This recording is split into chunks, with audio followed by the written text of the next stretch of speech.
Hello, everyone. Welcome, welcome. I am so excited to be with you today. And this has been such an interesting time to be alive. Um, so I want to remind you right from the beginning, as I welcome you to Healers Thriving in Chaos and Beyond, to make sure you're muted. We're recording, and if your dog is barking, or your baby is crying, or your husband or wife is saying something in the background, everyone will hear what that is. In fact, one time I did one of these calls with my co-teacher Sark, and someone's husband walked across the back of the yard where she was to their outdoor shower completely naked. And I had no idea. Everyone just started laughing and cracking up. And I thought, what is going on? And I had actually been talking about cancer. So just be aware you're on video and you're just in a little screen. So unless you're on the big screen, no one will see you. But this is a really important time for healers to rise to the need of the world. There is so much suffering and so much pain, so much needed for healing bodies, minds, and hearts in the midst of this coronavirus, that it's reminding us how deeply interconnected we all are. And it's also an important time for healers to rise to the needs of ourselves, to take really good care of ourselves, to rest when we need, to recharge so that we have something to give. So today I want to invite a conversation into what it means to be a healer in the midst of a global pandemic, to notice how do we best care for ourselves while caring for others, and how do we build the business structures that support us in this process. Now, I've promised to do some things on this call, and I just want to name them for those of you as a reminder who may not remember. First, we're going to learn to move into our resourcefulness. So you are all so very, very resourceful. You have overcome so much in your life, but it can be easy to forget that, to lose sight of your center, to lose touch with a place in you that is deeply grounded in something bigger than yourself. So we will remember our wholeness and connect into our resourcefulness. Now, I do want to just remind you that the exercises, everything in here, I'm actually going to be doing real grounding exercises. Don't worry when we're doing those exercises about writing anything down, worrying about remembering. You'll get a recording and you'll actually be able to do these exercises again and again. So just know that's coming to you. And my hope is to get that out today or tomorrow at the latest. So the next two things we're going to do are really to figure out how and where to speak to the people who most need us. In the midst of so much fear and confusion, some of the old ways of reaching people aren't working. And actually, some of those old ways never worked. So we're going to find a way to be a lighthouse in the middle of a storm so that people can find us when they need us. And they most definitely need us. Now, some of this is going to be about how we say it, but also about where we say it. So we're going to explore both the message and the medium to reach your people right now. And I really want you to hear right from the beginning of this call. I know some people have said, oh my gosh, I'm so worried. I'm worried my business is going to go down. I'm worried that I'm not going to be making enough money. I'm worried I won't survive. You know, these are probably all things that have run through your head. But what I want you to know is, as far as I can tell, healers are actually doing really amazing right now. And they will continue to do really well because we're in such need. So the issue is not about whether you're in need, whether people will want to come to you, but rather can they find you and can you speak to them so they can hear you? So the fourth thing we're going to do is we're going to find ways to let ourselves be supported so that we can spend more time with our clients and take less time in the weeds of answering emails, setting appointments, billing, and the pesky things that pull us away from what's really important. What that really means is I'm going to show you some simple tech tricks. And I know for some of you, when I say technology, people are like, let me hide under the table for that part, or pet the cat, or go do anything else. I promise it will be very simple, very approachable. I am not necessarily a tech guy, but I have learned over the years a lot about tech. And in fact, I have simplified all my technology in the last few months. So I'm going to show you a really, really simple kind of the bare bones approach. And some people had asked me, they've said either, I'm not online at all, or I'm just starting my practice. This is going to be useful. That piece, along every piece we do today, is going to be useful no matter where you are in your business. So for some of you, you may be going, my tech's too complicated. I want to simplify it. Others of you are going to say, I don't have any tech, and I just need to understand how to do it. You're going to be fine. And finally, we're going to look to how to create offerings that speak to people above their fear. If people's yes is smaller than their fear, they can't find the yes to be able to work with you.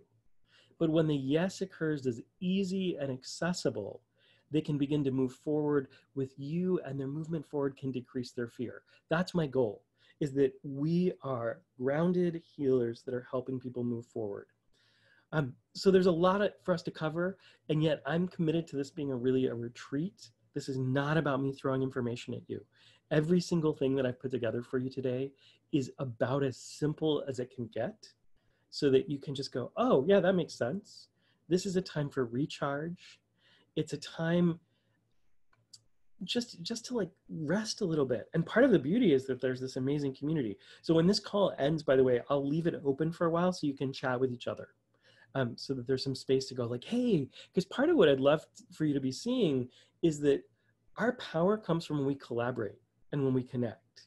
So that's part of why I love the chat section of this tool. And I use meetings instead of webinars because I want you talking to each other. I want to be talking to you. So in that vein, I'm also really committed to our time being a lot of fun and very interactive. So I know for most people, most healers, talking about money, much less business, is like, it can drain the color from your face and the joy from your heart, but that is not going to be the case today. We are going to see how all this business stuff is an invitation to create practices that reach more people more easily while we live lives of joy and abundance. And we're going to do it really interactively. So throughout our time, I'm going to talk a bit, and then you're going to share, and I'll do coaching. So this is really about you seeing how it's done. So you don't have to get it perfect, because remember, you can come back and watch a recording. You can get support from each other. If anybody wants to put in in the chat, like, this is my email, I want people to reach me, or anything like that, or check in with somebody. Just know this is all recorded, so you don't have to do a lot of like, oh my God, I didn't get it. You can take it a little bite at a time. And so for some of you, you might go, the thing that's the most important for me today is just the grounding. It's just reconnecting to my sense of resourcefulness. If that is the case for you, just listen to those parts as deeply as you can, and then let the rest slide out for a while. It's okay. There's no test at the end. There's no being graded. Whatever you choose to take from today is great, and you can always come back. Now, what I want to start with, though, is something that I've been doing in every call and every interview that I've been doing lately, which is to give us a little parasympathetic reset. So when I was working with the fabulous teacher Sark, some of you know her, she wrote a book called Succulent Wild Woman, and then many, many, many other books. And I've learned many things from her. In fact, I was just going through a course today that we taught a few years ago for writers, and it was just beautiful to see some of the wisdom that we had shared. But one of the things she taught me was a really basic reset. And we're gonna do this for 2 minutes to get us started. And it's literally, if you can see me, it's a little hard to see the bottom of me, so I'm gonna turn this down for just a second. We're gonna start here, and we're gonna move down, so kind of from our little collarbones, down to the lower dantian, which is the area that's about 2 inches below your belly button. And I'm gonna set a timer, but I'm just gonna show this first. So we're gonna do this, and while we do this, what we're doing is we're tracing the vagus nerve, which is a beautiful parasympathetic reset. You're just gonna breathe and remind yourself you're okay. Now I'm gonna set a timer for 2 minutes, and this is gonna seem like a lot of time, but let me set our timer. And 2 minutes is, I just had the opportunity to work with a fabulous Katie Hendricks, who is just phenomenal. Right before all of this quarantine stuff happened, and the timer started, she was down in LA with a group of us, teaching about 60 of us how to work with fear. And one of the things she reminded me is that it only takes 2 minutes for our parasympathetic nervous system to come back into play. So I'm talking, but really it's just to hold space and fill time a little bit. And you can just say to yourself, I'm here now. It's okay. Because in this moment, it is okay. We don't know what next moment, we don't know what next week holds, but we know in this moment, we're in a place that we're okay. And I've been doing this on every class I teach, and I do it at the beginning, because before we have a parasympathetic reset, we don't have much space to hold very much. So we just want to make space. And this is true for all of the clients you work with, no matter what kind of work you're doing. And there's all kinds of ways to get this reset to happen, but this is really, really easy one. So I love it. 45 seconds left. And I will tell you, one of my little tricks for this is when you set your timer on your phone, you'll hear mine in just a moment, make sure it's either something gentle or funny. Because if your timer sounds like a nuclear attack is coming in, it startles you. It's not so pleasant. So you just want this very gentle way to bring yourself into the present moment when your 2 minutes is over. And you can do this in the bathroom, you know, if you're with your family and you're like, oh, they're so busy. But I've also been teaching kids to do this. It's a really simple thing for kids to do, and just reset. You hear those nice little chimes? It's not so bad. We can deal with that. Beautiful. Now just check in for a moment and notice if your body feels a little bit more relaxed, whether you feel a little more present. Now, I'm going to teach you some much more sophisticated tools today, but here's the thing. If the foundation isn't set, the sophisticated tools are hard to stand on. You know, it's like if our brains are going, you know, our bodies are going, you know, we're like a shaken up soda bottle. It's really hard just to drop down in the moment and put some of these more sophisticated tools we have. So before we jump into resetting, I want to give you two things. I want to give you a little framework. And I'm going to read you a little poem, and I'll tell you why in just a second. Make sure I've got the right one. Yeah. So I want you to think about your business in a particular way today as we play.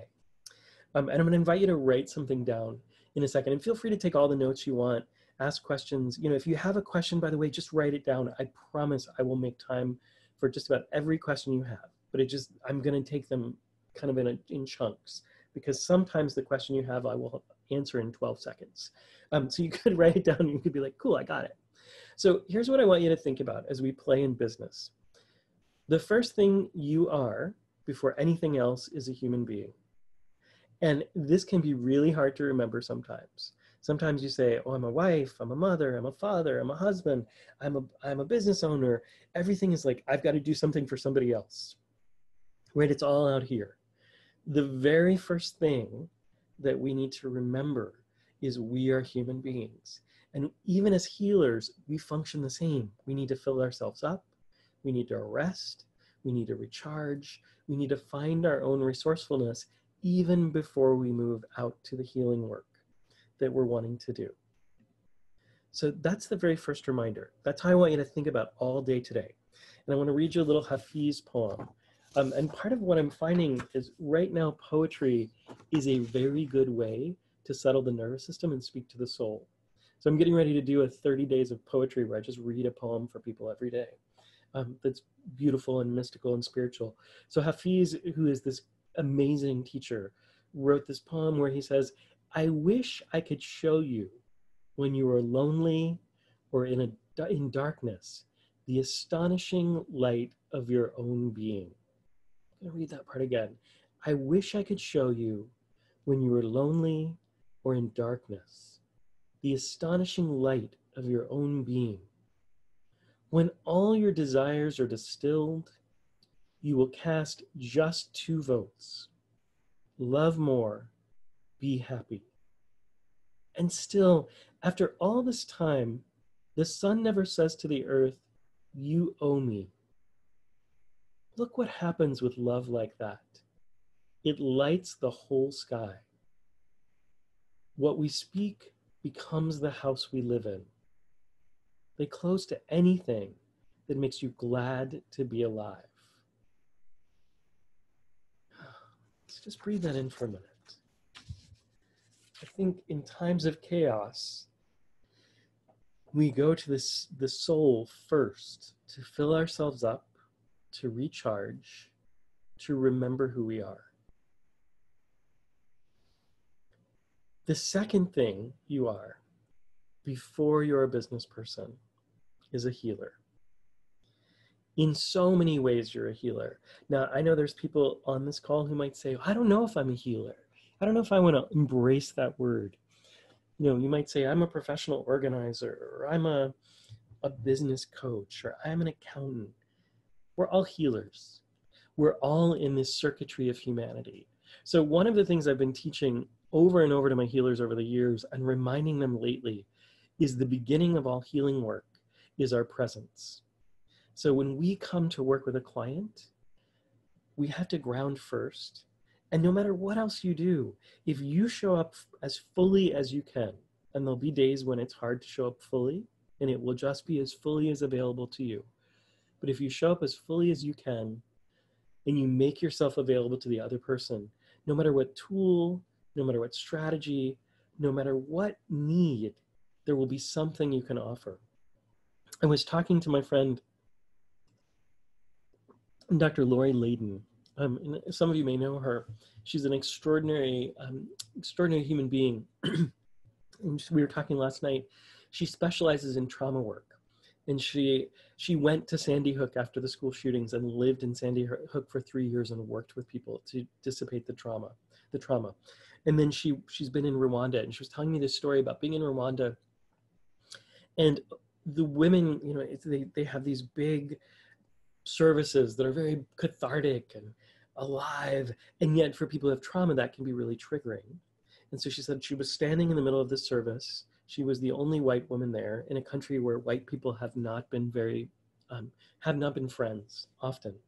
And this group of women surrounded her with not so friendly faces. And she said to me, you know, in that moment, I could have chosen to go into all of my fear and lack. She said, I could have chosen to go into all the ways I had nothing to offer. I had no money. I had nothing that could heal her. And she said the woman opened her blouse to show her the scars from where she had been macheted, you know, just like, wow. And she said, I could have just crumbled. But instead, she reached out her hand and she put her hand on the woman's chest, and the woman reached out to her. And she knew in that moment that the gift she had, and the gift we all have, is just our presence. It's the most powerful gift that we can ever offer. And I want you to remember that as you remember the healing you have to offer, and also what you have to receive. That's not a one-way street. So the third thing you are is a business person. Now, that's pretty low on my list. There's probably some things you'd even put above that. You might say, I'm a mother first, I'm a father first, I'm a partner first. That's okay. When we look at business, what we're looking for is structures to help your healing practice. So structures so that you can do what you want to do in the world to create the healing practice and live joyfully and abundantly. So there's two things I want you to do before we go into our first piece of resourcefulness. The first thing is to think about what are the questions you're asking. Now, so inside of this, in these three pieces of who we are, these three kind of levels, I've been asking myself two questions, and I've written about this, and some of you have seen me talk about this. But the first question is, how can I be in service? And there's so many ways that we can be in service. They can be very, very small. And I start here because when we're in service, fear dissipates. Our container gets bigger, and we can start to see, you know, if you think about it this way, I don't know how much you can see how close I'm holding my hands to my chest. When I'm all about me, my fear, think about my heart, just beating like a little hummingbird. But even if I reach out to any of you and I go, okay, now, especially all of you, there's like a bunch, oh, somebody's waiting for us to get in. For all of you that are in this room, if I reach out and make space to be in service to all of you or any of you, all of a sudden my container gets so much bigger, and maybe my fear is still there, but it has a little bit more room to move, and it can turn into something else. I can start to use that energy because I start to see whatever's running me in that moment is not as important as my connection to all of the people who need me, and also the capacity to receive from those folks as well. So the second question I've been asking myself, and they go together, these are and questions, they're not an either or, is how can I live joyfully and abundantly? So how can I be in service, and how can I live joyfully and abundantly? Those are my questions. They don't need to be yours. But what I'd like you to do is think about, what are the questions that you're running, that you would like to be running as we play together today? You know, if your first question is, how can I make the most money possible right now? You're probably not going to have so much fun today. Because I'm going to help you figure out how to make more money. But it's not my first question. Because I think what happens is we look to see how we can be in service, and then we have a way to have an energy exchange. So we look to see how we can be in service, and we remember that in order to be in service, we need to be fed as well. So we look for, how can I receive as well? And I'll say this one little thing. I've been noticing something. Many of you are in this Money EQ course with Mind Valley with me, and it's just such an extraordinary experience. I'm sitting with people every day from around the world and having conversations, and I've been noticing how hard it is, especially for Westerners, to realize when we're full. So we have a gauge that has no understanding of enough.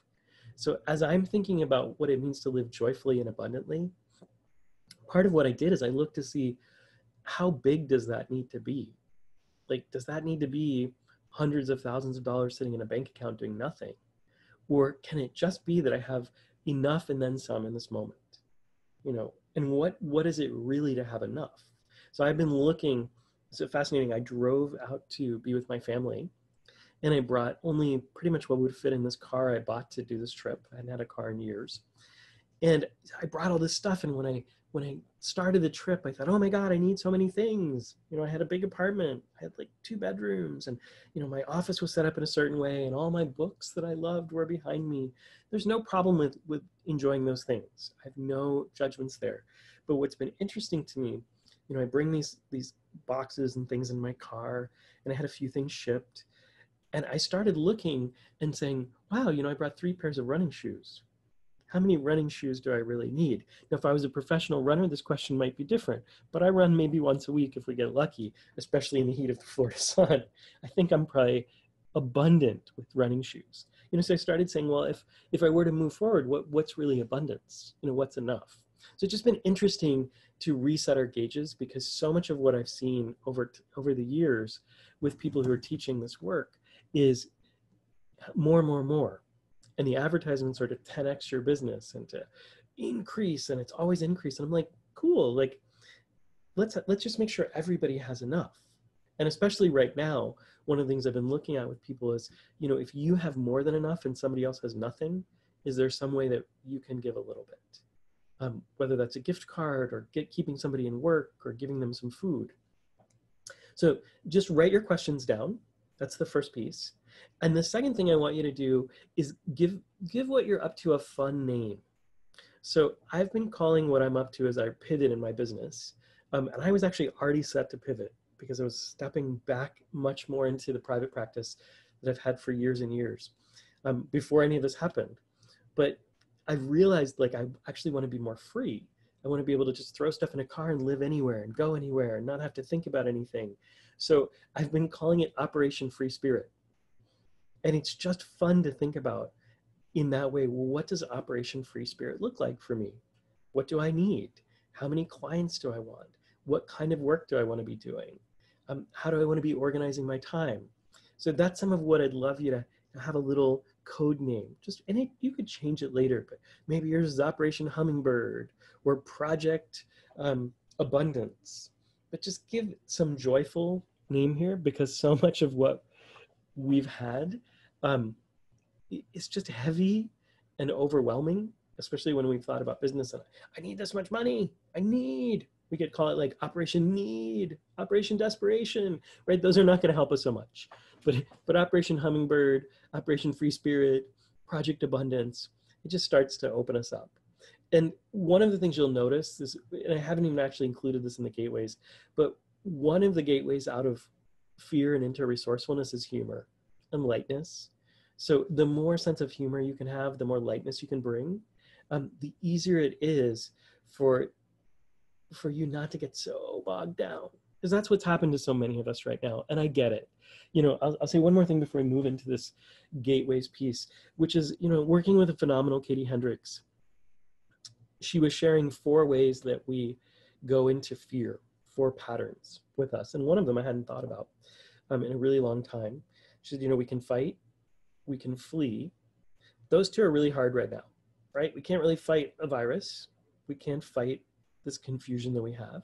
We can flee. There's not really many places we can go. We've all been locked in our little houses at a time when we're pack animals, and we really need to be with our people. So this is amazing for me to be with you. So we can't do those 2. So the options are to freeze or to faint. So freezing means we go, I just won't do anything, which is what a lot of us are doing right now. You know, we might be sitting in front of a couch, on a couch in front of a TV. And I have no issue with people using a little bit of numbing behavior, like absolutely do some of it. But if it's your whole experience of life right now, probably not going to be so helpful. The other is faint, which is literally like all of your energy drops out of your body. So the lightness, the joy actually negates some of that. So we can be more present and more fully alive. So in that spirit, I actually want to walk you through an exercise that is designed to help us get back into our sense of resourcefulness, our sense of peacefulness. And by the way, when I say resourcefulness, what I mean is we are all really resilient. We're here. We've survived. If you have survived your life this far, you are resilient. And I just want you to understand that. You know, one of the great phrases that is it A. Milne? I never remember how to say his name, but the Winnie the Pooh writer said, is you are braver than you think. You are smarter than you know. And there's one more piece of that, but those are the pieces that you are braver than you think. For this is what I want to hold on to. You are more resilient than you know. So part of when you get in that place, and we're all going to get in this place for a minute or 2, or an hour or 2, maybe even a day or 2. It's not about never going into a place of fear when the world has got a lot of craziness. It's about finding our way out, back into balance as quickly as we can. It's you fall out, you come back. You fall out, you come back. Totally fine. And in those places where you fall out, if you judge yourself and you're angry with yourself, it'll keep you in that space of fear. But if you can be gentle and easy and just go, of course you fell out into fear. The world's a little crazy. Let's come back to center. If you can just be gentle, you know, use this tool. Use any tool at your disposal to be gentle with yourself and invitational. Now, I want to teach you a 6-step process, which you may discover as we do this, that you could do any one part of this and it will be enough for you. But I'm going to walk you through an exercise that I call gateways to resourcefulness. And I know I'm talking a lot. As soon as this exercise is done, we're going to open the floodgates to you guys, because I've said a whole bunch, but I want to get you into a state of resourcefulness before we start taking questions, because otherwise it'll be all fear. I've been doing this long enough to know that's what happens. So I'm going to walk you through this exercise. There's 6 gateways. And what I want you to do is, I know there are going to be sometimes you have questions about these gateways where they don't land or it doesn't do exactly what you want. The exercise is only, I think it's like 8 minutes, 7 minutes, something like that. If you find that you have a question, just write it down. Say, thank you, question. I'm going to write you down. And I know that in 3 or 4 minutes, this is going to get answered. So in that place, like if one of these gateways is not landing for you, just breathe. Just choose to breathe and don't get hung up on it. There are 6 of them. If you can find one of them that works for you, we'll be fine. So I just want to say that in advance, because I don't want somebody to get hung up on gateway 1 and then we go all the way to gateway 6 and you say, oh, but I got stuck back there in gateway 1. That's sometimes how we function, right? We get stuck on one thing and we think we have to get it right. You don't have to get this right. You just have to receive whatever's here for you to receive. Hopefully that makes sense. Let me see if there's anything else I want to tell you. Yeah. So, and I'm going to use a timer on my phone. So you're going to hear that little chime And these are 60 seconds. And I teach this way because you can actually, and feel free, by the way, to teach your clients this. Share with them these tools. Everything I've got in here, there's nothing about this that I, even though I created it, it's not like, whoa, it's mine. This is work for everybody to use. So we're gonna go through with each 60 seconds. I'll do a little bit of setup and I'll set our timer, and then we'll move to the next one. So we're gonna move pretty quickly. And you may also find that you could come back to any of these gateways and spend 6 hours, and it would be great. These are juicy, delicious places to be. So I'm gonna do them quickly. It's kind of like a buffet. So you get a little teaser platter. Those little, what do they call them, poo-poo platters? The little sampler platters, where you get to try everything. So everybody just shake your body really quick, because I know we've had a lot of information, and one of the things I'll teach you is to share as little information as possible and give as much transformation as possible. Let the transformation lead the information. So we'll just shake some of that information. And truthfully, I haven't shared that much information, just some frames. Take a deep breath. And you can write these gateways down. You can ask me at the end. Somebody can type them in chat. But don't stress about them, because you get this recording. So the first gateway is breath or presence. So each 60 seconds is a new invitation, a reminder that you're here, now, alive, and available for life to fill you up. So let's all take a breath, deepen our bellies, and feel our aliveness. Now, you might notice you're just breathing up into your clavicle, maybe just in the upper chamber of your chest. There doesn't need to be any judgment, but you might notice if your breath can go just a little deeper as you watch it. And we're just going to do 60 seconds at a time for this. And I'm going to set the timer now, and we're just going to breathe. And for those of you who want to, you can use throughout this exercise, you can use the soothing vagus nerve. It actually, it's a little bonus kick, but I'm going to start that out. We're just going to breathe, and in this 60 seconds now, starting now, again, we just remind ourselves that we are okay. Everything is okay in this moment right here, right now. When we come back to our breath, we come back to ourselves.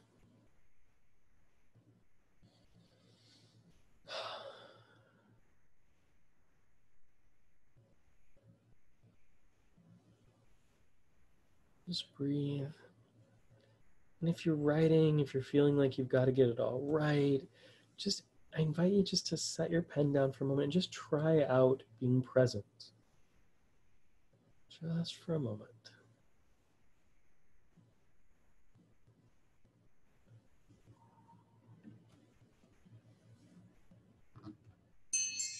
Look at our lovely little chimes. I actually love this timer alert so much that sometimes I let it run for a little bit. So we've stepped into our first gateway. It's the simplest one because we're breathing all the time. If you stop breathing, you pass out. So your system will reset itself and take care of it.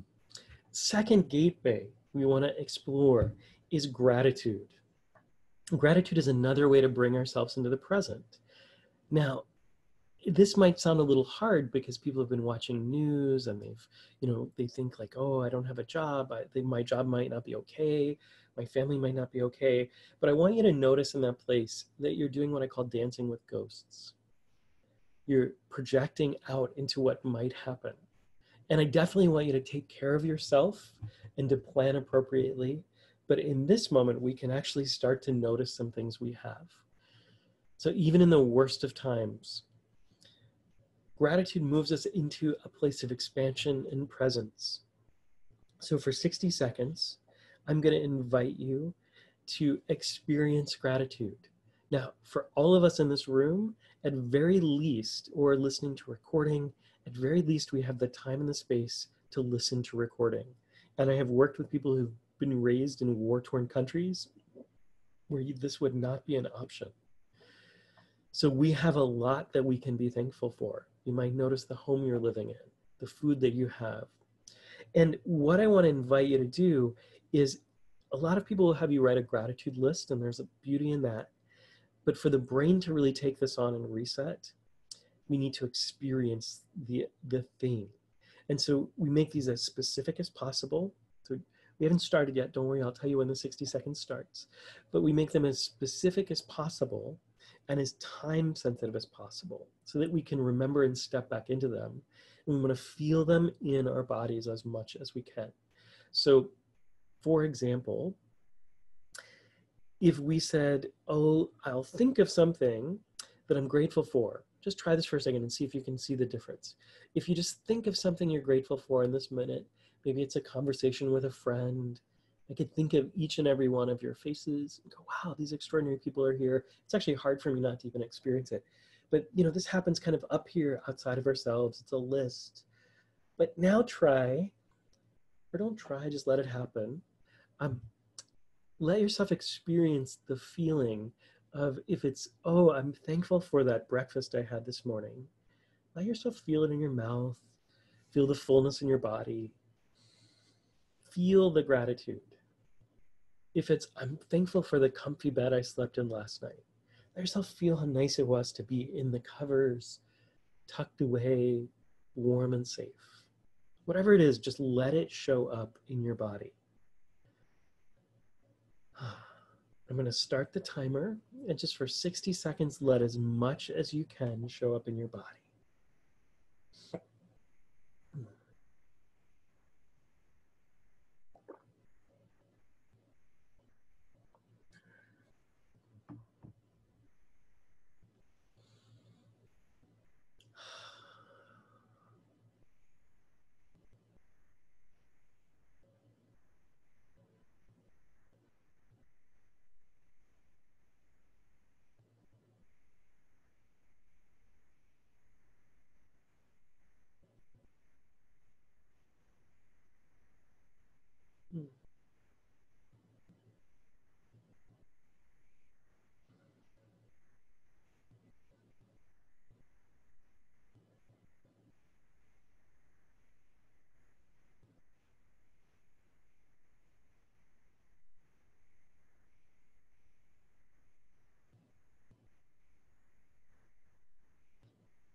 Beautiful. So just notice yourself dropping into more and more resourcefulness. I had a lovely experience last night with my friend Luke Gutzel, who's a massage therapist in Portland, but he's been teaching stretching online. And so I was able for me to think about, oh, how good it felt for my body to stretch and open. As on this little screen, he taught me how to do some things. We all have different ways we can do that. The smell of a flower. So we'll move into the third gateway, which is curiosity. I've just had the pleasure of listening to so much of the work of Stephen Cutler, who writes about altered states, and he's got a quest with Mind Valley called The Habits of Ferocity. So a lot of my time in this staycation, time of quarantine, whatever we want to call it, has been studying and learning while I'm serving. And so I was able to listen to his piece and thinking about curiosity recently in altered states. But we live in a universe that's bigger than our minds can hold. It's more mysterious than we imagine. And there's so many questions that we've yet to answer. When we pull on one thread of our curiosity, on one question that we might like to answer in our lifetimes, we discover another question followed by another and another. Our curiosity is an entry point to falling in love with our world. And this can include people. So if I love mixing these a little bit, but if you're home with people, you might start to get curious about them. If you're home with yourself, you might start to get curious about yourself. You might ask yourself, why do I do that? What story am I telling myself? What's interesting about me that I haven't thought about lately? What dreams did I have as a child? Like anything, just let any level of curiosity come out, and immediately the world shrinks and expands at the same time. Shrinks into one little microcosm, but that microcosm, it's like those old, when we double click on something and all of a sudden it all opened. If you double click on my on my computer, on some of my icons, like 700 things open up because of the way I organize on my desktop. So similar to our curiosity. So I would invite you to notice a question that you have, small, large. Just notice what question. And we're for 60 seconds going to sit with our questions and ask what question comes next. For those of you who are healers, it might be, how can I deepen this practice? There may be a question that you have inside of what you've been doing. So simply allow yourself for 60 seconds to engage your curiosity. And we'll start now.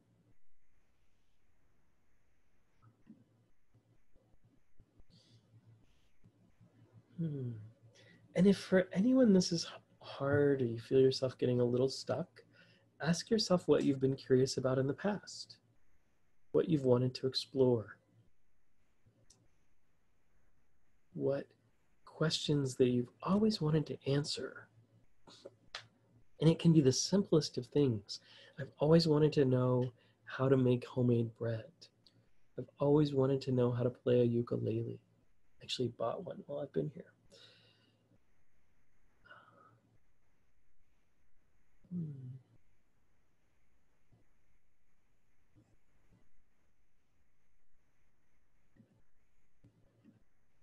Beautiful.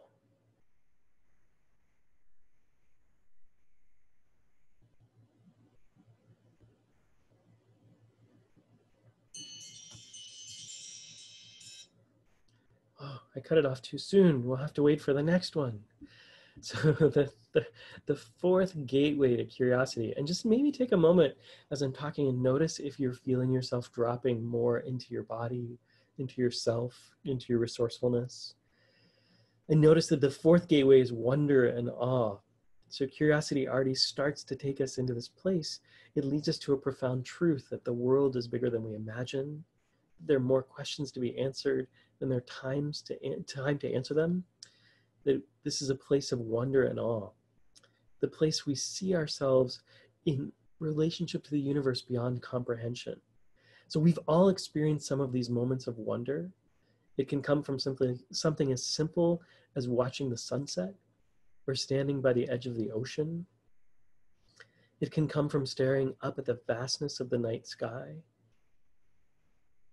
It can even come from smelling a flower and marveling at the amazing structure of the petals and how the universe seems to have created so much beauty and wonder in every direction for us. So allow yourself to find a time, just one, or maybe there's more than one for you, where you've been in that place of awe and wonder, where stillness enters, life seems to expand, and you're connected to something greater than yourself. We'll just start now with 60 seconds of wonder. For some of you, this will be the birth of a child.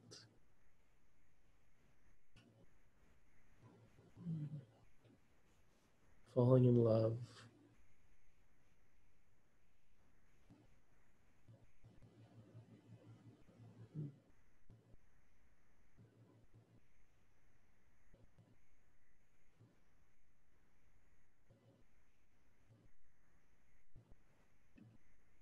The eclipse a few years ago. Yes, beautiful example. The wonder of standing on my patio with 60 people that I had invited to watch an eclipse, seeing the sun hidden, and then return. Beautiful.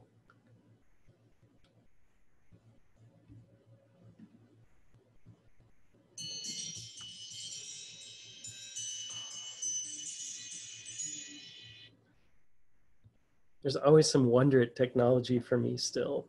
I know some people on this call are younger than me, but and some are older, but I know a lot of us remember days before cell phones and days before answering machines, days before the internet, and like to look at the ways in which our world is so interconnected, that we can be a community, a tribe, a gathering, a sudden community of people in a particular time meeting from all over the world and seeing each other's face and being able to chat. I mean, to me, this is an extraordinary wonder. It's unfathomable at some level. We've got two more. The next gateway is compassion. Just as wonder and awe connect us to the vastness of things, compassion The feeling of experience of feeling with another, your heart to my heart, brings us to deeper connection of things. We all know this feeling of letting our hearts touch another, whether it's a friend, a lover, a pet, a child, a stranger in need that we may never have met. My heart touches your heart, your heart touches mine. So the invitation is to simply allow yourself to drop into a moment that you experience that connection for just 60 seconds. So think of one time where you felt that presence of another being, that connection, and we'll allow that to just fill us up for 60 seconds, starting now.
And the last one, our last gateway is service. When my heart touches yours, when your heart touches mine, when we feel the pain of another, our natural reaction is to be in service. When we're little, this is so obvious. We see somebody hurt and we want to help them. You have to learn how to contain that reaction. But for just a moment, noticing that experience of the desire to reach out a hand, to offer a kind word, a hug, a place to rest and be comforted. It's who we are at the core of our being, because inside of us, deep inside, each one recognizes that your pain actually is my pain, that we are connected on that level. It's an invitation to feel our oneness. So for the next 60 seconds, let yourself drop into that connection and imagine all of the ways that you might be in service. We'll start now.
Beautiful.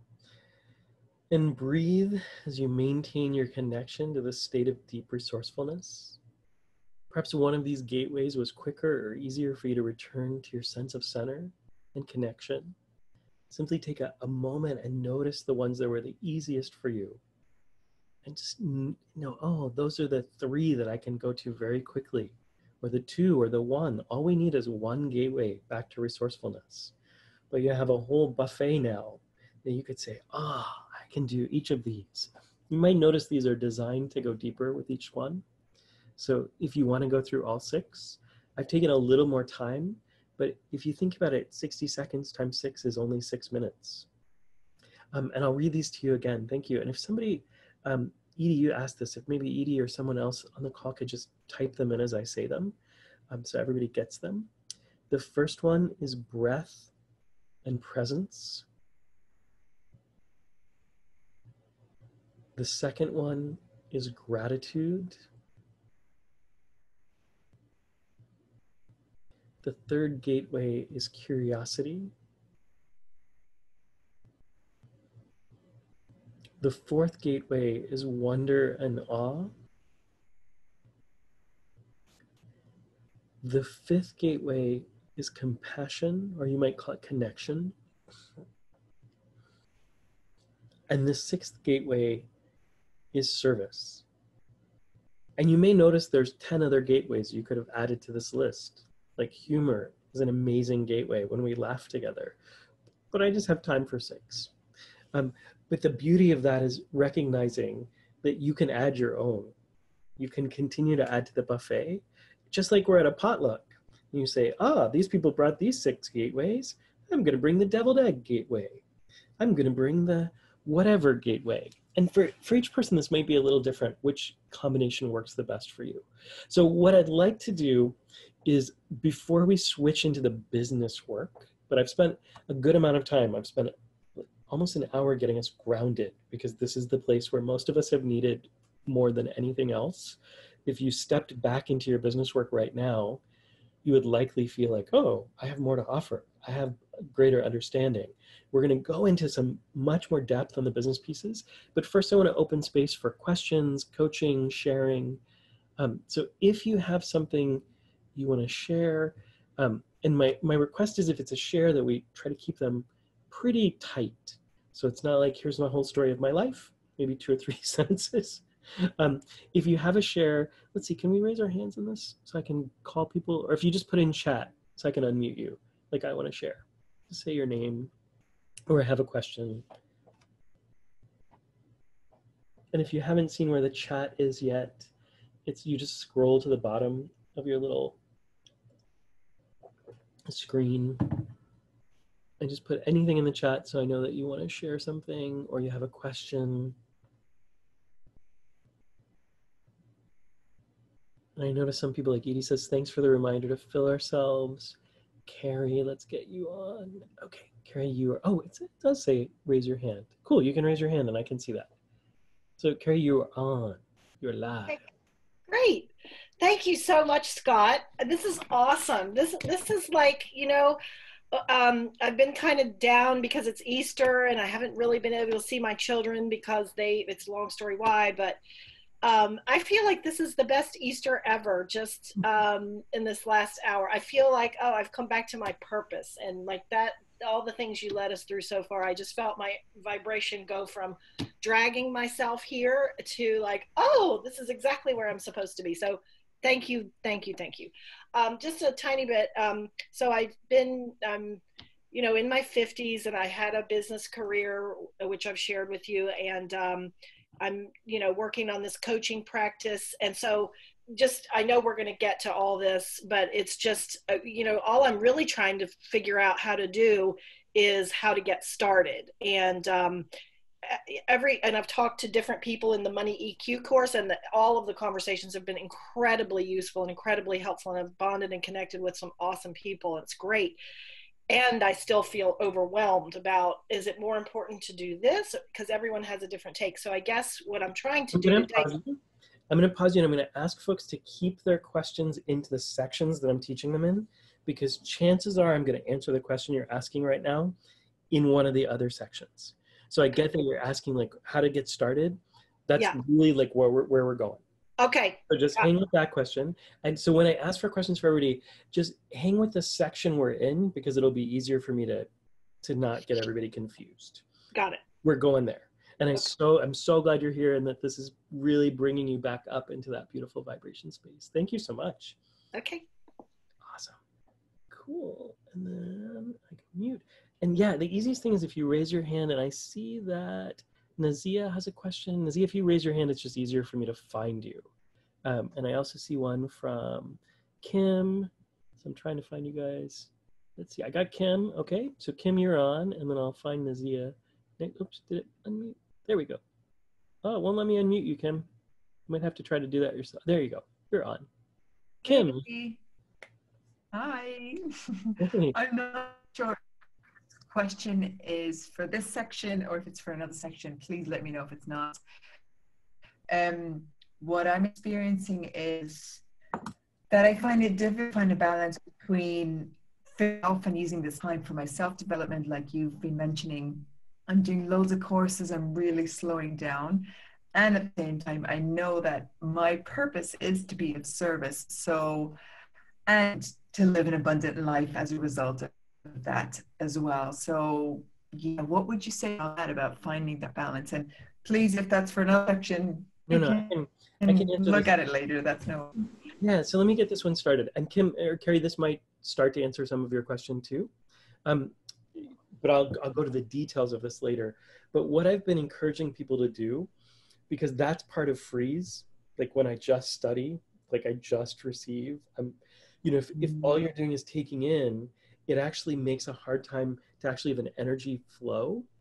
So I've been looking, and if Carrie or anybody is stuck on this by the end of the call, ask me. But I've been looking for the ways in which you can start something small. So we don't have to like do a torrential outpouring. It could be as simple as like I spoke to someone in Montreal the other day, and we were playing with how does she get her work moving, because and we looked at like doing 30-minute joy calls, and that's part of what her space. So just having something we give back. So one question you might ask, and it's that sixth gateway, which is why I think this is really appropriate here, is to look to see what can you offer.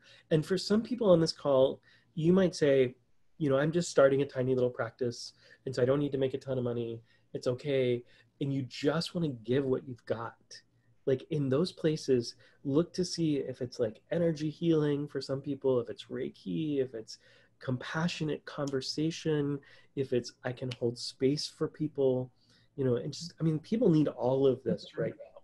Like it could be as simple as I can hold space and I will do that for people. One of the really simple things I've been doing, and it's not in the business sense, like we go next to the business, but I've been looking to see which friends of mine are living by themselves right now who really need somebody to reach out because they're more isolated. And so every day, make sure I'm reaching out to some of those folks. But you can take that to the next step and turn it into a business invitation. And let's say you're really good with the joy calls I was talking about. That could be like a small charge or whatever charge, but we just find one thing and we let that energy circulate, because if we keep filling ourselves up with learning, we never have a chance to integrate and to explore that learning. So that actually may answer some of your question, Carrie, but it's not as businessy. So we'll get there in a little bit. But just from a movement perspective, even if it doesn't make money, the invitation is to get something where you're in service and you're moving. So that help?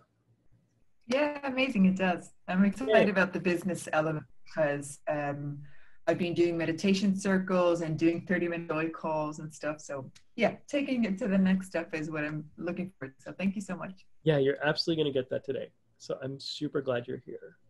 Awesome. Okay, let's get Nazia's question. Let me get you up. Unmute. It's so funny when I'm driving this technology. You're unmuted, Nazia. Thank you, Mr. Scott. My question is actually, whatever I learn, I like to educate many others. Whatever I learn, if it has helped me. So I want to know how this 6 gateways will help me, so that I'm sure I will relate to how it can help others. As well as I want to know how often we should do this. Okay. The 6 gateways that you just taught. Yeah, so the gateways are really, they're sort of like having a set of keys for me, so that you carry on your ring with you. And when you find yourself in a place of not being resourceful, you can use them very quickly. So let's say, I'll tell you an experience I had recently. I went out to the grocery store and I thought it was fine. It's like, life is good. And this was kind of right at the beginning, right before the quarantines were starting in Portland. And people were doing that crazy shopping, you know, where they're like, everybody's like, oh, I've got to buy everything. And I literally started to feel the panicked energy. And it was very weird because I'd walked in, I felt fine. I was like, life is okay. I used my tools. And I came out of this thing and I felt like I was going to have a panic attack. And that is not something that happens to me. So it was very, very weird. And I was like, what is going on? I felt like I need to move to Costa Rica or get out, like, flee. So I needed to actually use the very first of those gateways, the breath. And I just brought myself into my breath. And I noticed, actually did a little something extra, which is I asked myself, is this mine or someone else's? Which is a really useful tool. It's not a gateway. It's more of a distinction. So I was able to say, oh, this fear that I'm feeling is actually not mine. It's other people's and it's just running. So what these help you do is get back into a place of resourcefulness. So in the business sense, a lot of people have been in this place of like freeze and faint because they haven't known, what can I do? You know, so they, instead of like saying, okay, well, what can I do? They've literally gone like, and stopped breathing. I've been watching that with people I've been talking to, and maybe you felt that. I felt that for a minute, and then it was funny because I realized I'm busier than I have been in years because people are really needing to, like, whatever it is I do, and partially because I've really just opened the gateway of service and said, how can I be in service, and looked for more and more of that.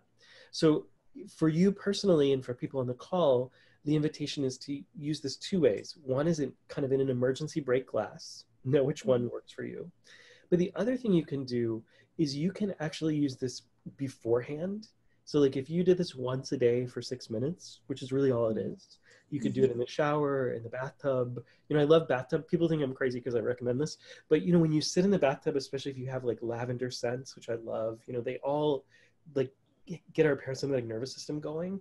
Our body relaxes. So there we are, like, oh, and then it just makes it easier to feel those things. So you're teaching your system where resourcefulness is so that you can get back very quickly because you have practice at it. You know, a lot of things that we do in a panicked moment that we haven't practiced, it's like, oh my God, now I have to learn this right now. It's like, no, no, no. So I can use this right now. With any of you, with clients who want to use this work, what I would recommend, I've actually been teaching clients these gateways. I've been teaching this stuff all over the place. So when people come to work with me, we actually do some of the gateways right at the beginning. And this is, you know, just to bring them back into their resourcefulness, because most people I'm talking to at some level, they're feeling this fear, this panic, this like, oh, I don't know what's going to happen. And honestly, we never know what's going to happen. The only thing that's unchangeable in our lives is that everything changes. Like we would have never imagined an internet when I was little, you know, something on sci-fi. We would have never imagined an iPhone. We would have never imagined 9/11. We would have never imagined we would have never imagined the current president. You know, like so many things that like there would be no space to imagine. So we know all these things are going to change. So when we're like, oh, everything's changing, yeah, that happens.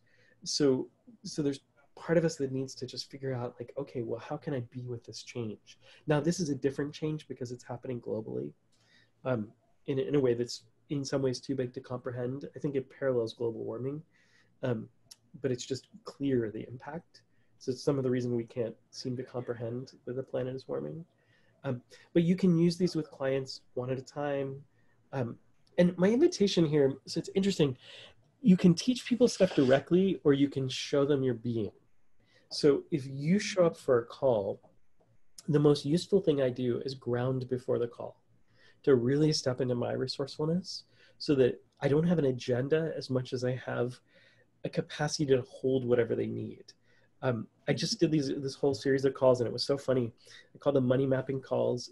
And I thought, this is what I'm doing. I love doing these calls. I've been doing them for years. So I set out to do these calls and people showed up needing all kinds of other things.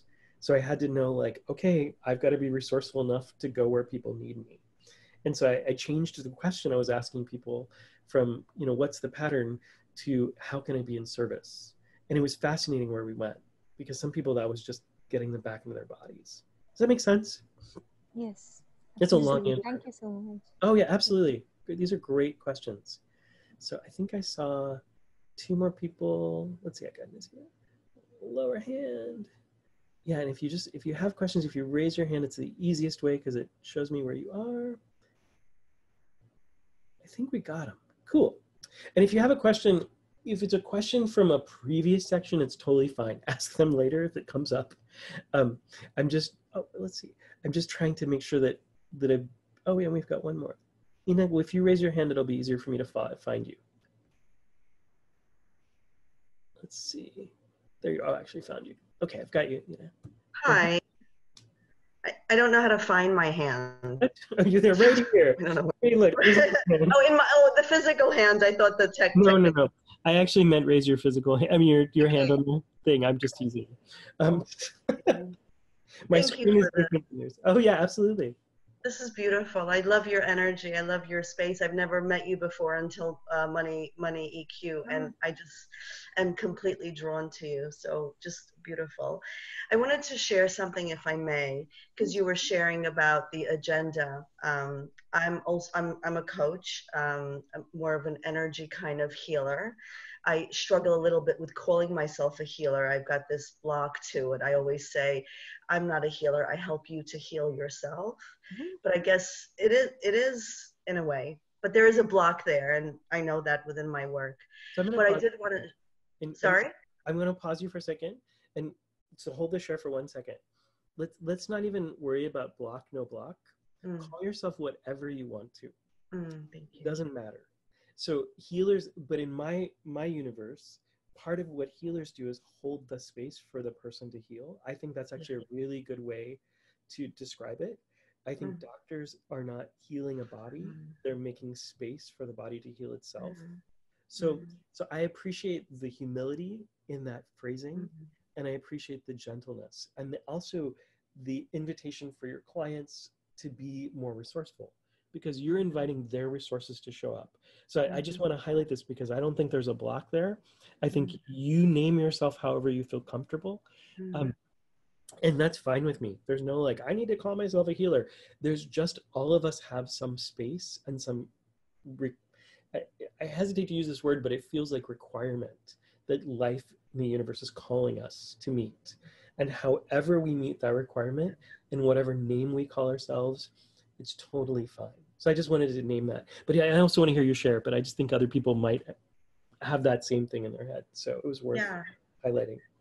That's good. No, thank you for that. Yeah, giving myself permission to just not have to use language at all. Yeah, but what I wanted to share, just because you said sometimes we have an agenda, and I have a client that I've been working with for 6 months, and they've been doing incredibly well and disappeared for a few days. And I felt this fear of, ooh, where have they gone, and had to bring myself back to my resource and just see them as light and love. They came back and we had a session together and found that within that session, all we did for an hour and a half was just breathe and be in that space. And that was perfectly enough. And there was so much healing just in that there didn't need to be anything but that. So I just wanted to share that. It's so beautiful because what's happening in that moment is we're being a circuit. And we're letting our energy move with their energy. When I was talking to Laurie last night, she told me a statistic I had never heard. She said that when people tap together or do any kind of, like, she's talking about tapping specifically, like in the EFT frame, but she said when they do it in a community, cortisol levels drop by 53%. Just breathing together, like we drop in together. And so much of the healing, the container, is literally just making a bigger space for someone to notice, like, oh, I'm okay. I'm present. Somebody's paying attention to me. So I think it's so beautiful. I love that you're sharing that. And I would love everyone to like really think about, because I know there's places in my work where I can have a bit of an agenda. There's a few of my clients, my business coaching clients on here who will tell you, sometimes I'm like, do it.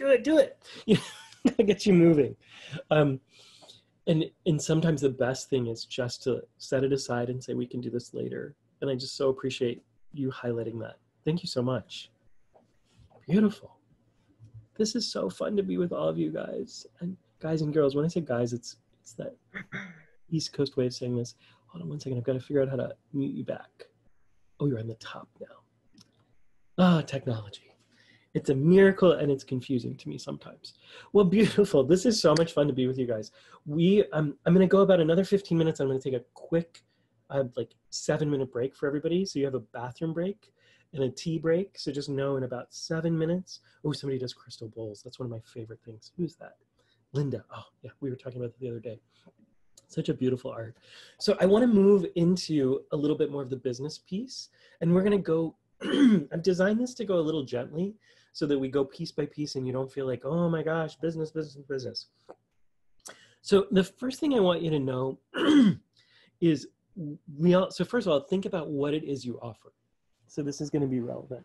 So whether you offer energy work, if you offer Reiki, if you are a health coach for women, I'm thinking of people I've worked with lately. If you're a love coach, like our amazing Dr. Gary Salyer, who's on here, if you are whatever it is, just think about what it is I offer. And I want you to think for a moment. We have these big phrases we use, like I'm a love coach, I'm a business coach, I'm a Reiki practitioner. Think about what it is you actually create in other people. Like what happens for them? So do they decrease their stress? Does their body heal? Do their hearts heal? Do they find relationships? I just want you to hold this as we talk so you can have the bigger picture of what you're creating. For me, my primary thing that I'm looking for is helping people create lives of freedom, so that they get to have fun, play, and be in service. And that's one of the ways I think about what I do. So even though some people call me a business coach, other people call me like a brain guy, all these names, at the end of the day, if I can help you increase your freedom, so there's more spaciousness in your life and more choice, I'm super happy. So it's just an example. So inside most of what marketing does, and so we're moving into the place of thinking about how to speak to people in this time of fear and confusion. Most traditional marketing is designed to activate fear. One person I studied years ago actually talks about taking people from what she calls pain island to pleasure island. And the initial step is to activate the pain so they know they have it. I don't enjoy being on the receiving end of this. I don't know if any of you do, where you're like, oh, come along and tell me how miserable my life is, or help activate that, or find the place in me that hurts. But here's the thing, even if I liked it, it doesn't work right now.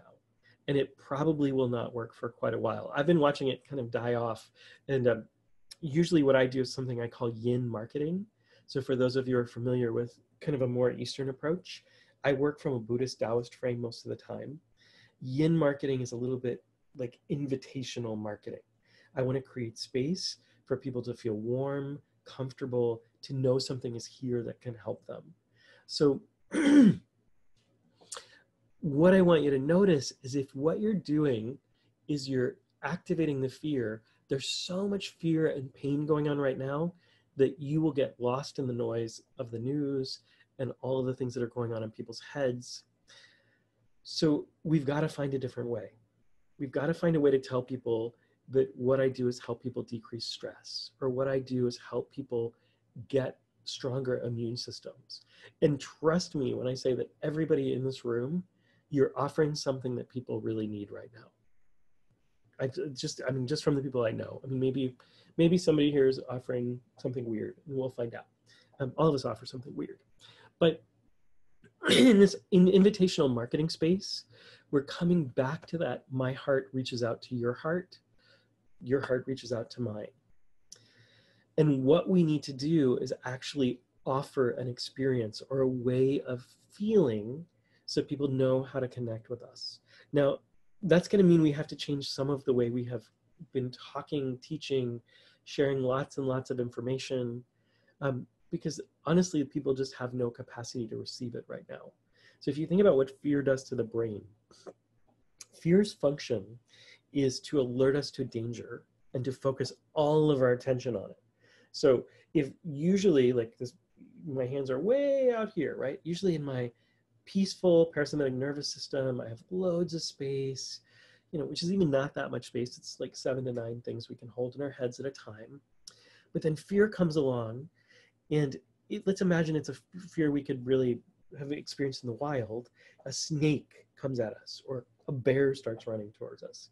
We actually want all of our attention in those moments to focus down to a laser beam and just pay attention to that snake or that bear. So there's not a lot of space for, oh, let me teach you something. Let me show you something about my practice. Let me talk about a process. Let me talk about how things are done. Those things didn't work that great to start with. You know, most people, their eyes glaze over when we talk about how we do what we do. But in this particular moment, they are just so unavailable that people are like, and they're gone. So we need to do something different. So I want to give you a couple guidelines, which are my starting points for this. And this is actually, I mean, to be really transparent, this is actually how I teach people anyway. So the fear that's showing up is not, this is not a new thing for me. The first thing we need to do is bring to the table radical authenticity. So what that means is you have to be real. This is not a time for people to show up and say, I am a guru. I am a wizard. I have all the answers. It was really funny. I saw a friend of mine recently, and a dear friend, I love him, amazing. And he posted like, you know, people are in fear, but you don't have to be in fear. You can be fine. I'm not in fear. Come and like work with me. And it just felt like so much like the Wizard of Oz. And it was like, come on, you're human. We all have fear. So if you're working with fear, like if I come from the place of this work I've been doing some lately that I call From Fear to Resilience, like I don't want to say I have no fear because that's just crazy. I want to say, you know what? There are moments that I drop into fear just like everybody else. There are moments, there are hours, there's times when I think about what's going to happen in the economy, what's going to happen with my family, am I going to be healthy? You know, there's times I've sneezed and wondered if I had the coronavirus. Like, how many of us have done that, right? You know, and I have allergies in Florida, so everything looks like the coronavirus to me. I'm like, oh, I sneezed, I must have it. But it's, no, this is, I have this every day. So we have to actually drop down into ourselves and bring that presence with us, because our presence is actually what's more appealing. And I've been tracking this for a number of years just to look to see who speaks most powerfully to me. And the people that I watch who do this are people like Elizabeth Gilbert, Ian Lamont. Now, these are some writers. Mellon Doyle, Brene Brown. Look for some examples of people whose heart is available. That's the very first thing we have to start with.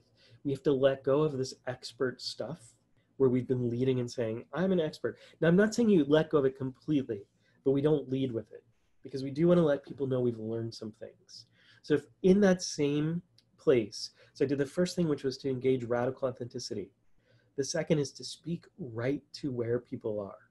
So I get it. I understand the fear people are living because I'm living it. Like there are moments that I fall into this fear, right? That's the place where we can actually connect with someone. And one of the things that people need to feel in order to feel like you can actually do anything with them is they need to feel seen. So if you're acting like you have no connection to, like, you know, like let's say I'm a health coach, and I say, oh my gosh, I'm so healthy, like I'm perfect, my body's perfect, there's nothing, you know, ever that I worry about. That's not going to land for people. They're not going to feel like you're real or that you have any of their fear or concern with them. So an example for that might be like, wow, you know, I have watched my family, you know, I came home to Florida, for example, because my mom had some really big health challenges in November. I'd been here for a month, making sure she was okay. Her heart had been struggling. She had a massive surgery. And I was worried that if somebody wasn't here, she was going to take matters into her own hands that were going to threaten her immunity. So what I did is I came back and I started to help my mom with some of the things I know can help with immunity, that can strengthen immunity. You know, we worked on stress relief. We worked on getting rid of unhealthy foods. We worked on shifting some of the behaviors that create a weakened immune system. And that's like what I love doing. You know, and I know there's moments our immune system is not going to be perfect, but I know that I can help people strengthen their immune system. And that's what I'd like to do with you. I'd like to make an invitation for you to sit down with me for half an hour, and we'll look to see what's getting in the way of your body being as healthy as it can be, and what can you do to change that. Like if that was a video, you'd probably buy from me, at least an initial conversation. So I just demonstrated the 4 pieces that I want people to get. And I've tried to make this as really simple as I can, because I get that, like, you know, people do all these complicated structures. So what you just heard is radical authenticity, speaking right to where people are, releasing the content. Now I put a little tiny bit in there that was inside of the what's happening for people, like food, stress, you know, things that you can recognize. But it's still speaking to people right where they are. You know, in times of stress, people eat lots of cookies and sugar. You know, it's what we feel drawn to. We feel drawn to not exercising. We feel drawn to being sluggish and still. All of those are things that, like, I could talk about in my experience, which becomes content, but it doesn't become, let me teach you my 4-step plan. You know, these things historically have worked well because people had mental space. But, you know, if you look at like the 7 habits of highly effective people, that's not going to be a super high seller right now. We've got to get into the place of real authenticity, real connection. And then the last thing I did, so I released the content. The 4th thing I did is I made a simple invitation that was very understandable, that people connect with me. So most of you are in private practice. If you would create a simple invitation like that, whether it's in your writing, if it's a video, and by the way, I love video. So I think doing video invitations is really helpful, because then you get to hear the person's voice, you get to feel them. So you can try each of these. It doesn't work so well if you come across really stiff on video. So if you're somebody who hates video and you're like, I can't stand the way I look on video, maybe that's not the right choice for you. Maybe you do an audio instead. But I think there's something about at least hearing someone's voice that's really powerful and connective. It's got a vibration to it. So, you know, if you're somebody like Carrie, who asked the question, like, where do I get started? And there's a lot of you I know in this room who are thinking, like, where do I get started? We look at that first place. What's the thing that I provide? So I want you to just take a moment and write these down for yourself. And I'll do a little coaching. I'm going to give a few more examples. But think about what it is I provide for people, whether it's decreased stress, whether it's increased immunity, whether it's helping them to recover from an illness. My dear friend Jeff is on the line, he does many things, but one of them is he's a professional organizer. And I think, like, he can help people create peace in their homes. Like, what a powerful time right now. If you're stuck at home and your house is chaotic and you just need a place to rest. So, like, being able to create peace in your home. And even if he jumps on a call and helps people figure out how to do it, you know, that's going to be really powerful. Oh, and so Linda, you asked so I'm just going to repeat these steps again. Radical authenticity, speak to right where they are. That's the one that you missed on there. Linda, thank you for catching that. So that's really, you know, so many of us have our process. So I'll speak a little bit about this more. We have our thing we do that we send people to. Like, I have my 7 steps of Reiki transformation. I love Reiki, so I'm not making fun of it. I'm making fun of the steps. So, you know, I have my 7 steps of transformation, but people have no idea what that means. Like, we get so attached to, this is my content. And this is the place where my 7 steps, you know, like, you'll hear me talk almost none about brain right now. The only things that I talk about with the brain when I'm teaching, I don't use any of the big words. I don't talk about dopamine, occasionally, neuroepinephrine, none of the chemicals.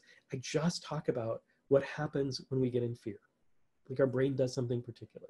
So that's a bit of my content that I've had to release all of, and I've been releasing that for years. But because if I tell people that, they don't understand. So all of these things that we learned, we studied, we fall in love with, you know, the things we talk to our colleagues about, those are things that we want to release in our invitations. So hopefully that makes sense. The 3rd one was obviously release the content. And then the 4th is make a clear invitation. Now, with the clear invitation, and we're going to talk about this a little more when we get down to the technology, I want to encourage you to have a very, very simple way that people can find you, like to get on your schedule, because this is one of the places where people make a clear invitation. It's simple, but then they can't get on your calendar. They can't figure out how to do it, or they have to reach out to you and you have 5 emails back and forth. You want this to be as seamless as possible, and it's not hard. I'm going to show you some stuff you can do that's like less than $500 a year And you can probably even do it less expensive than that. So what is that? Somebody who's a math person, $50 a month, I think is what that is, maybe even a little less, for all the tech stuff, not just one thing. So you want to make this as easy as possible, because if you make this beautiful invitation and somebody's like, oh my gosh, my heart's just so connected to Ina, I know that she understands me. She's just named my experience, like that I'm feeling stressed out, I'm feeling overwhelmed, and I really want that sense of grounding and connection that I hear in her voice. Of course, like I want to make it easy. Like if all of a sudden then I go to schedule and I have to email her and email back and email back, and like sometimes what happens is people go, oh, maybe this just isn't meant to be. So we want the invitation to be simple, and we also want the way to get to you to be simple. So I'll talk more specifically about that in a little bit, but I just want to make sure we name it here. So I want to give you a really interesting example that I just came across this morning. So I tell people, by the way, not to watch the news if you can avoid it. Not because I don't want you to be informed, but watching CNN or MSNBC or Fox or any of these channels, they're actually set up the same way Vegas casinos are. So they trigger the brain in crazy ways. So I read the news from multiple aggregate sources every day. And one of the things I came across this morning that I just want you to see a beautiful example, because some of these you're going to go, I don't know how I can fit in here. So Walmart, which I'm not usually a fan of, actually sent out a notice, this was in Forbes this morning, about an email. So, everybody's sending out these specials and get a discount, which are urgency movers. They're things that when we say like, hey, it's a discount, like act now, all of those are things that actually make us feel a little anxious, like we've got to do something to relieve pressure. So there's a lot of those going on for Easter. A lot of the grocery stores are sending out things that say, get your 25% off discount, act now. Walmart actually sent out an email this morning. Let me tell you what it said. Where'd it go? This was an article in Forbes. I want to read the right thing to you. Oh, here it is. So their subject line for their holiday Easter flyer was grocery delivery, all you need to know. Now, what I want you to notice about that, it is super simple. It's right where people are. And particularly for Walmart's community, because you want to think about your community and what they're most needing. Walmart's community are lots of older folks, lots of folks who are a little more, often more rural, because you wouldn't think to get delivery. So most people drive there. So city people, may have a little bit more understanding of grocery delivery. Even a lot of those don't. But now we're having to deal with grocery delivery. So they just, in a very simple way, said, here's what you need. They gave it to people. There was no sense of like panic or urgency. And I just thought this was so brilliant. They've also been a company that's been protecting their employees a lot more than others, which I was really heartened to hear. So what I want to do before we move on to how to get these messages out is to just check in with a few people and see if anybody needs help, so we can do a couple examples, and then we'll take a quick 7-minute bathroom break. If anybody would like a little, hey, I've got my idea, but I don't know how to shape it. I'm struggling to make a simple invitation. And remember, these are 30 seconds. This is something that you could share super, super simply with somebody on a website, on a video, on Facebook, on Instagram. At the core, this is the core of what you're offering. You can build out from there if you want to do more, but I'm actually finding doing more is not so helpful right now. So let's see what Robin has. Yeah, so just raise your hand if you want a little help. So Robin, you are on. Hi. Nice to see your amazing face. Thank you. It's nice to be here. My stuck spot is, what do I offer to people, honestly? And that's like step one in getting clear of all this. And I don't have that focus or that niche well developed yet. I've been a counselor for years, and then a hospice social worker, and it all just feels like it's not enough. It's not following me where I'm growing to be now. But I also find myself falling back into the old mental health tools that I've been teaching people for years. it's easy. It's like riding a bike, but it's not who I am. It's not, I don't feel fulfilled with that niche anymore, if that makes sense. So I don't know what I want to offer versus what I do offer or have offered. So let's hang with this. This may be a little beyond our pay grade today, because this is not really about discovering your passion, and that's some of what's showing up for you. I think is like really into what are you excited about. But I want to work with this a little bit and see where we can go, because I think it'll help clarify for other people too. So inside, you're I think a little bit confusing the tools and the transformation you want to create. So you're saying, I'm not like, I find myself falling back into these old therapeutic tools. I find myself falling back into these things because they're easy. Can you notice what the transformation you would most like to create for people, or what the support you would like to give people is? Not the how, the what. Like if somebody comes to you and they're stressed out, like let's just imagine kind of the way the world is working right now. Folks are full of fear. They're feeling anxious. They're feeling afraid. And like, I want them to feel grounded. Beautiful. And would you like, so if we just hung out in that very simple place. Sorry. Got a dance party going on. So if we just hang out in that very simple place, I'd like to help people feel grounded. If we let go of the tools, is that something that you would be excited to be doing? Yes. Okay. Okay, thanks. So thanks. You're easy. Look at that.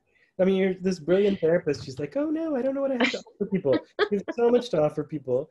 And just to notice how many people in the room, if this is you too, and you notice like you feel like you're not enough, you don't have enough to offer, can just give Robin a little love in the chat and be like, yeah, like I feel that too.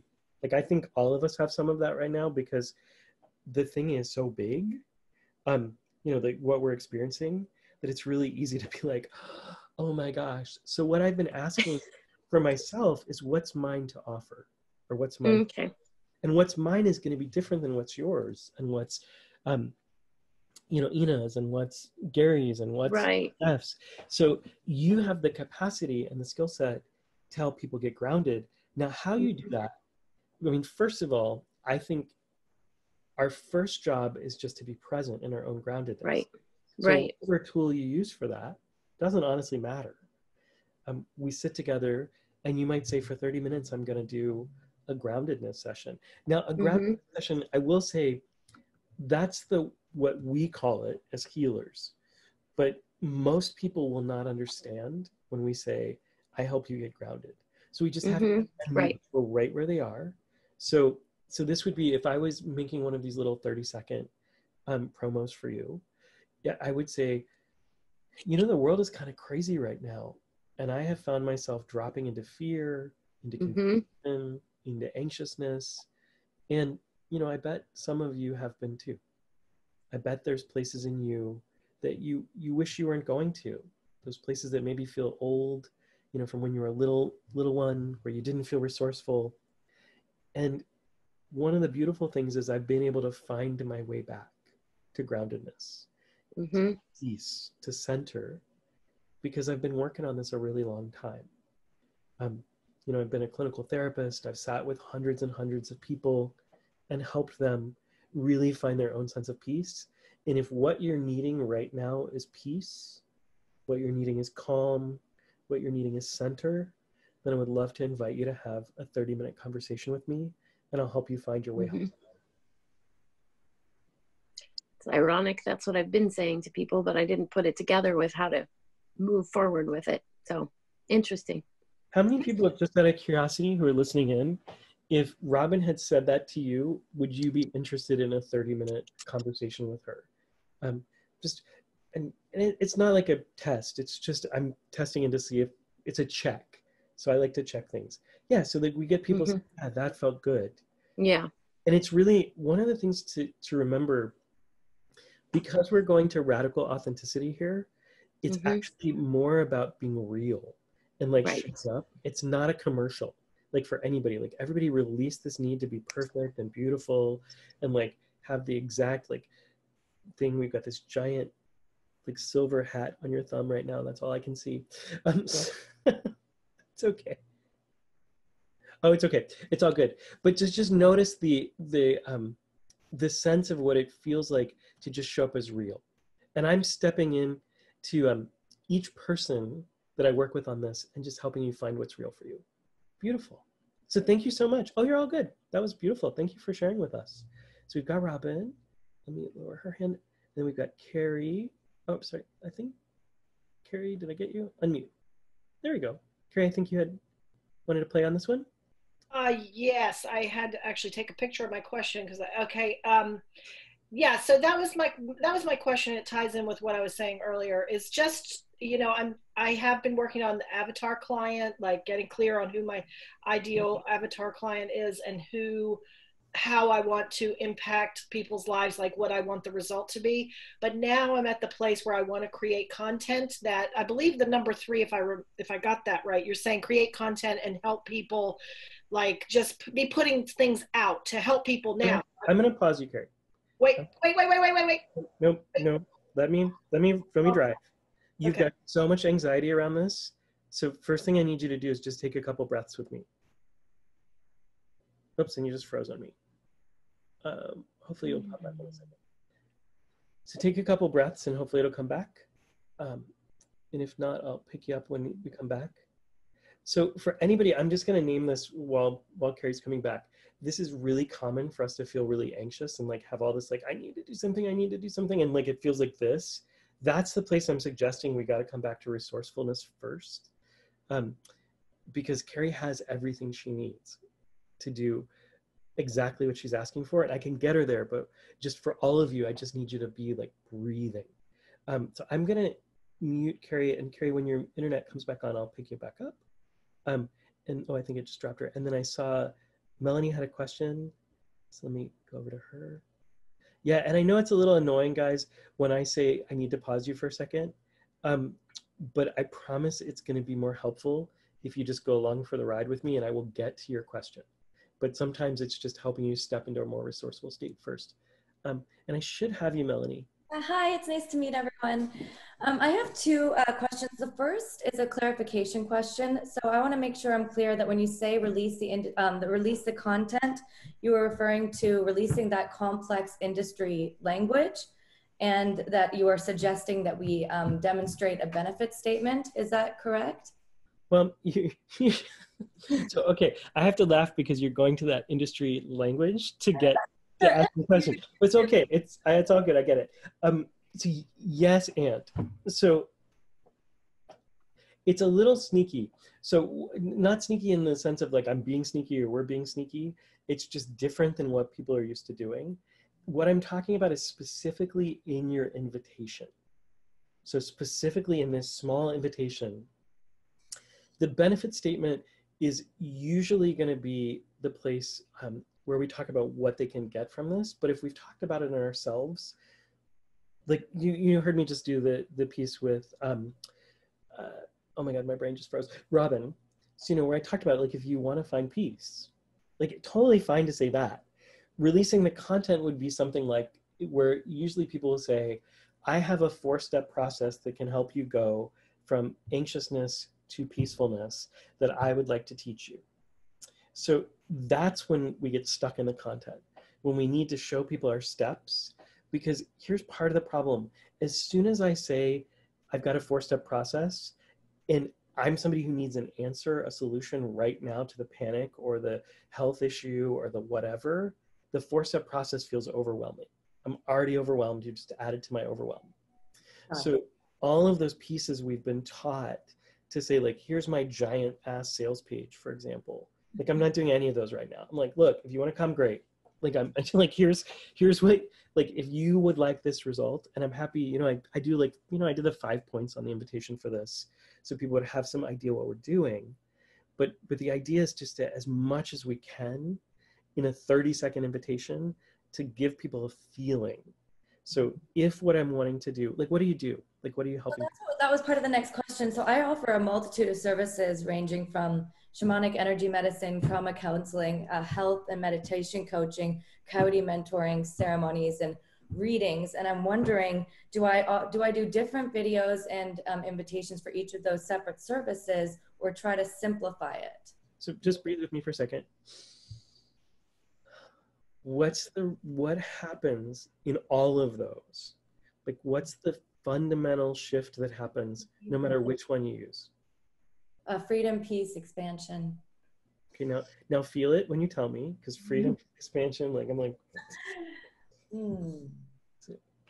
yeah, freedom and peace and expansion. Okay, so I want people who are on the call with us that the second round, would you just the way she just said that, I'm already interested. I don't know about you guys, but she said freedom, peace, expansion. I felt it in her body, and I leaned in and I went, wow, I'm super curious right away. So honestly, this is a great distinction. I'm glad you're bringing this up, because so many of us have so many modalities. Like, I have a PhD in religion and psych. I'm trained in family constellations, NLP, hypnosis, like EMA. Like, I get it. Like, this is something I live too. So if people come to me, usually they don't know what any of those things mean. So like, if I offer something where I go like, I do family constellations, people are like, okay, cool, whatever that is. But if one of my flyers that there was so many things listed on it before, and some people said, I don't know what half this is. Yeah, exactly. And we're drop the content. Yeah, that's dropping the content. You're a perfect example of what I'm suggesting. So when that happens, like, people just get lost in like, I'm not really interested in Reiki. I'm not really interested in NLP. I'm not really in family constellations. I'm interested in freedom and peace and calm. So in your invitation, what I'm suggesting is we all have so many tools that our clients don't care what the tools are. Like, every doctor has so many tools. There's so many medicines they could give. There's so many therapeutic interventions. They're different, but they don't say like, here's the 16 things I'm going to offer you. They say, you have something going on. Let me help you find out what that is. So for you, what this would look like is something like, I know a lot of people right now are feeling a little anxious, or a lot anxious, or a lot crazy. And, I've gone to my crazy place too. I've gone to my anxious place, like, I even just coming up with this video for you. Like, I went to my place of like, oh my God, I can't offer enough. But then I realized that what I really offer people is freedom, peace, and calm. And I have a lot of really amazing tools that help me get back to my own center, help me get back to my own freedom, peace, and calm. And if that's something you're looking for right now, because I know it's hard to find that in this moment in time, then I would love to have a conversation with you and help you find your way back into that state. And then you have the conversation. And so, like, hopefully it carries back on. But, or folks who are asking about new, like being new, like the conversation is where you're listening in to see what is it they most need and what would I provide, right? So I never tell people I'm going to do constellations, NLP, hypnosis. Like I say, here's what I notice. Because first, what I need to know is what's going on with that person. If I say to them, wow, your stress level seems to be like over the moon, like it's crazy right now. The first thing we want to do is get your stress down. Again, they don't care if it's shamanic healing. They don't care if it's herbs. I used to tell people in my business coaching that if I said to people, for 6 months, you are going to come into my office and I'm going to throw little pickles at you. But at the end of that 6 months, you will have doubled your income. The only thing people would say to me is, can you make sure they don't get in my eyes? Right? People don't care. Like, that's when I say, like, release the content. We think this stuff is so important, and it is in terms of getting the transformation for the people and creating the space for transformation. But because they don't have a hook to hang it on, it's not important to them. They don't know what it means. It's like, what is all this stuff? So they just get lost. So we have to, that's the piece where I said, speak their language. What is it they want? That's all you need to be offering. And it's really how we can do something in 30 seconds and have a pretty profound invitation. Because you hear, as soon as I start talking about shamanic healing, energy work, like, people are drifting off. Like, because I don't know what that means. I don't know how long it takes to get there. What? What is it? That's woo. Like, I don't know if I like woo. You know, my friend was telling me this week, she said, I worked with all these financial people who are first responders, and she does this deep soul work. And she says, look, guys, I'm going to take you really deep and we're going to go really fast. She didn't use any of the words. She gave them an experience. They dropped in and they loved it. This is part of what I'm inviting people to do when we talk a little bit more about how do we talk beyond the invitation. It's all about inviting people into an experience. So for you, and everybody can think about what this would be for them, if what you're doing is calm, freedom, and peace, then I want to create something, whether it's a 10-minute video, it's like a short core class where people could come together, it's a meditation where people experience that, and then I can make an invitation to move further. But if like the traditional way people have sold these things, like even taught classes, I've been taking all these classes lately, and sometimes it takes 2 weeks to get into the actual depth and feeling of the course because they spend all this time setting up the frame. I said, you heard my frame today. You are a human, you're a healer, you're a business person. What are your questions you're asking? What is it you'd like to create? That was the whole frame. And it was all relatable. Makes sense? Absolutely, and thank you for answering that in such depth. Am I to assume that you are going to let us know the platforms in which we release these videos to? Yeah, it's really simple. I'm not going to spend too much time on that because it's like the social media piece is not where I'm focused. Because different people have different social media. People are new, are it's very different. I am going to invite people, and I'll just name this now. I'm going to make an invitation a little later in the call. If people want an hour of what I call a business booster shot, I'm going to give you an opportunity to work with me privately for a super, super cheap rate. Just because I want the people who've done this work, who want to go further, to be able to work on it without having me have to explain all these frameworks. But usually the two video places that I'm seeing, really one. So one video place, Facebook is the place that's working the best for these invitations, from what I've been seeing. Now, some people, like one of my friends in Czechoslovakia, and clients made an invitation like this on Instagram. He got 17 people sign up right away.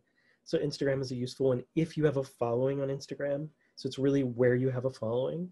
But honestly, the most useful place for me has been, well, I'm a little different because I have this huge course I'm teaching with like 5,000 people in it right now. So it's a little different, but email is actually still the most useful place for me. Like if I have an email list and I just send a video and I can put it on Facebook, but I say, here's my invitation. Like that's mostly what I'm suggesting to you guys, is to do a Facebook and to do a video, like an email to your people. And really, even if you're just starting out, that email can go to your friends, your family, your loved ones, and make the invitation. Does that make sense? Thank you. Thank you so much. Absolutely. Cool. I think we got our questions. Yeah, I don't see Carrie either, so I hope she jumps back on. So we're going to take a 7-minute break. We have about an hour left. And don't worry, if you're having questions and you're like, oh my God, he's never going to take my question, I'm going to hang out a little longer. So once we officially complete, if you have questions, I'll stick around. You know, all I have to do after this is go grocery shopping. So we're fine. I'm not in a hurry, but I'll end at 3 o'clock officially, or whatever the time is for you in your time zone. But I'll stick around to answer more questions. So I honor the commitment, but I make a little more availability. So cool. I'm gonna set the timer for 7 minutes. Everybody go do a break. And I will be right back.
Hmm.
All right, we're almost back. About a minute and 48 seconds. And Dewey, are you here? Ah, Carrie, we got you back. There we go. Miss Carrie, you made it back. It's so exciting. Yay. We had a little technical snafu. And then Dewey, I saw you have a question. So I want to get, we'll start in just a second, but I'm going to go ahead and just pop Melanie, not Melanie, Carrie back on so we can start answering your question. We're on a little break, but we'll just get going with you. Carrie, let me know when you can, just if you speak, we should be able to hear you. Okay, what is it you want to know? Can you see me? I can see you, yeah. Oh, we're not on video anymore. So I just want to go with your question. There we go. Now I can see it. It helps me to go. I didn't finish my question, but that's okay. Go ahead. Yeah. So I wanted to pause you just so I could get to it. So occasionally I'm going to pause you so I can get to help you. Yeah. Okay. So what was happening was you're going into a lot of head spinning. So I just wanted you to breathe a little bit so I can get to the part that I need to be able to help you.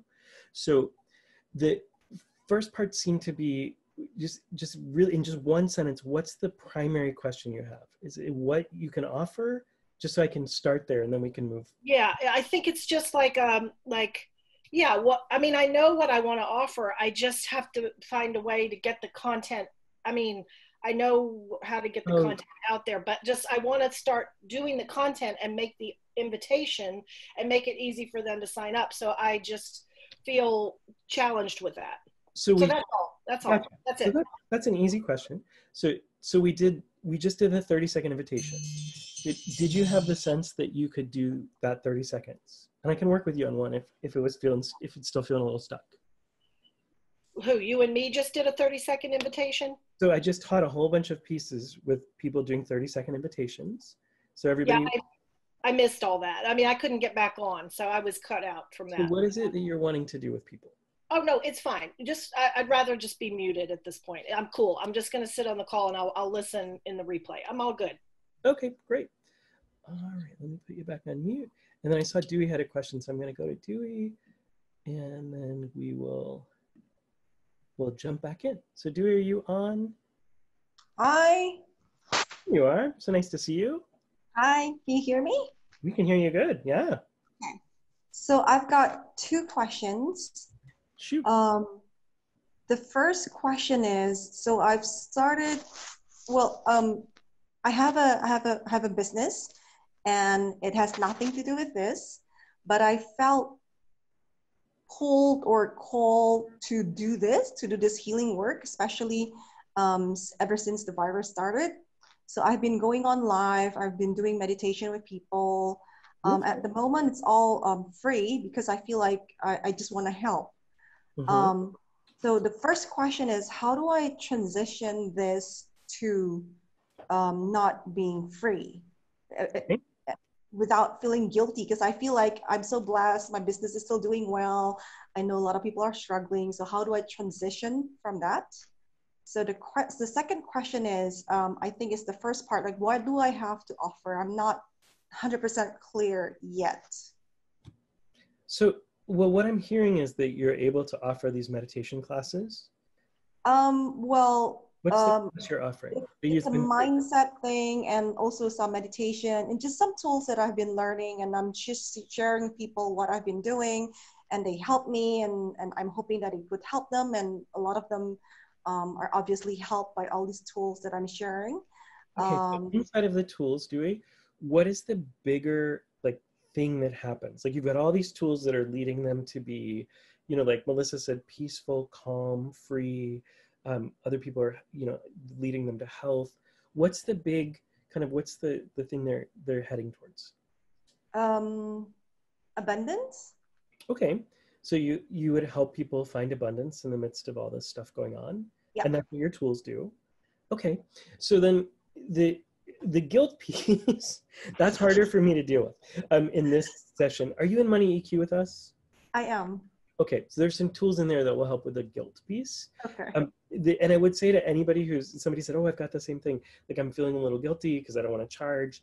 And what's interesting to me is if you are already doing fine, like you have enough money, you don't really need this to be a business right now, especially because you're getting a little, you're getting your confidence right now, then you might just say, great, for another month or two, until I feel really confident, or whatever that is, whatever amount of time, I'm going to continue to just make this a love offering. And then when I feel my confidence, then, whatever that is, it could be a week. Then what I'll do is those people who are signing up, and I hope you have them signing up so you're building an email list. Are you doing that? WhatsApp group. Oh, so it's on WhatsApp? So, okay, so they can reach you. So on your WhatsApp group, you could send them to an invitation, kind of like the little thing that you came through for this. You can use, I'll talk a little bit about the technology, but the Square Up or Square is what I use for that. And you just make it a class. And it doesn't matter what the price point is. You can figure that out. But you can say, I'm offering this class on Saturday morning, and it's $10 or it's $50 or whatever. So the transition for the tech piece, I'll go over. But it feels like what's bigger is the guilt and the lack of confidence. And so confidence comes from just doing. So for anybody who feels like, oh, I'm not ready yet. I had an old coach, and I was trying to do something, and she said to me, I was like, oh, I don't know how to do it. She said, it's sort of like you bought this bike, and you've washed the bike, and you've read about the bike, and you've taken the bike for a walk, but you've yet to get on the bike. You're on the bike, so that's good news. So, but you get the place confidence comes from isn't the learning outside. It's getting on the bike and letting yourself be a little wobbly and a little uncertain, and having friends around you, or kind of like training wheels, who can say like, cool, we'll support you while you get this. So for anybody who's got a new thing they're learning, just know it comes from practice. Like, we get more confident. So that's one piece. You'll get more confident as you keep doing it. And then for guilt, I mean, that's a question to ask yourself. Like, if I'm doing okay and other people really need this, is this something that I could continue to give for like a month or two? I've been giving really discounted rates during the coronavirus because I know so many people really need this help. Yeah. And it's nowhere near what I would usually charge. And I have more time. I'm not traveling so much. So I was like, okay, cool. I'll do this low rate because it's how I can be in service. So you might decide this is how you're in service. One other little thing I'd suggest for anybody who's in this place, and let's say the people that you're working with do have plenty. And so it's not like, oh, I'm helping people who are in totally, don't have resource. One way to get over the guilt is to start by making it a fundraiser. So you could say it's $10 a class, and all of the money for this class goes to help people who are struggling with coronavirus right now. And then you're moving into the place where you charge, but you're also allowing yourself the feeling good of being able to move things out. And Linda asked, can you do donations or give what you can? You can, it just, the technology is harder for that. So usually I would just make some price point, like $5, $10, whatever you choose, and just let that be the amount. You can do coupon codes. That's the easy version of making it lower in the system I'm going to suggest. But if you do the donation base, or it's going to a charity, it kind of moves around the guilt and lets you get used to it. And then let's say like 2 months from now, when this is over, you could keep the class up and not have it be going to a charity. Does that make sense? It does. I've sort of done that. And, some people donated like $1, $2, which is okay. I don't mind it. But then the part that gets to me, and I feel really bad for saying this, is that they don't want to even fork up, say, $1 or $2, yet it sounds like they are signing up for a class which costs like $20. So for you to be congruent, pick the price that feels good for you and make that the amount, and they choose whether or not that fits for them. So if you said $20 for a meditation class, there's plenty of people who pay that for a yoga class, for a stretching class. If it's $20, let it be $20 and be congruent. Right now, you're having some resentment towards the people who come to you because they're not giving fully, but you haven't told them what giving fully means. Okay. So you've said you have to donate, and they're like, oh, I'm just donating what I can, or what I think. Those other classes where they're spending money, those classes are telling them how much money to give them. It's a simple, clear request. So the issue here is largely there's no clear request. Well, I did sort of say maybe like $10. So then put and that particular person didn't donate at all. So I don't want to actually get stuck here because this is going to take time from the rest of the group. Sorry. Yeah. So if you want to choose a price point, it's a simple choice on your part. You can choose this is worth $10, and if you choose not to give, you don't get in the class. And if somebody just can't afford that, usually I do a coupon code and I just go, cool, here's a way to get in for nothing, and just bring your energy. And even in this course, I did that for a few people because they said, I'm just really struggling. And I was like, great, here's a way you can get in. But that's different than the people who are just like, yeah, I'm going to save this money to go skiing. Like, if you're going to be resentful, it's not worth having them in the class. So you have to find the way that you won't be resentful. And this is true for everybody. Whatever your rates are, if you've discounted your rates so much that you feel resentful for your clients, you need to rethink that. And that's something that we can all get into. I'm not seeing nods in the room. People are like, I've done that too. The healers are infamous for that. I will give. Like, I don't know if anybody else has this occasional tendency to martyrdom.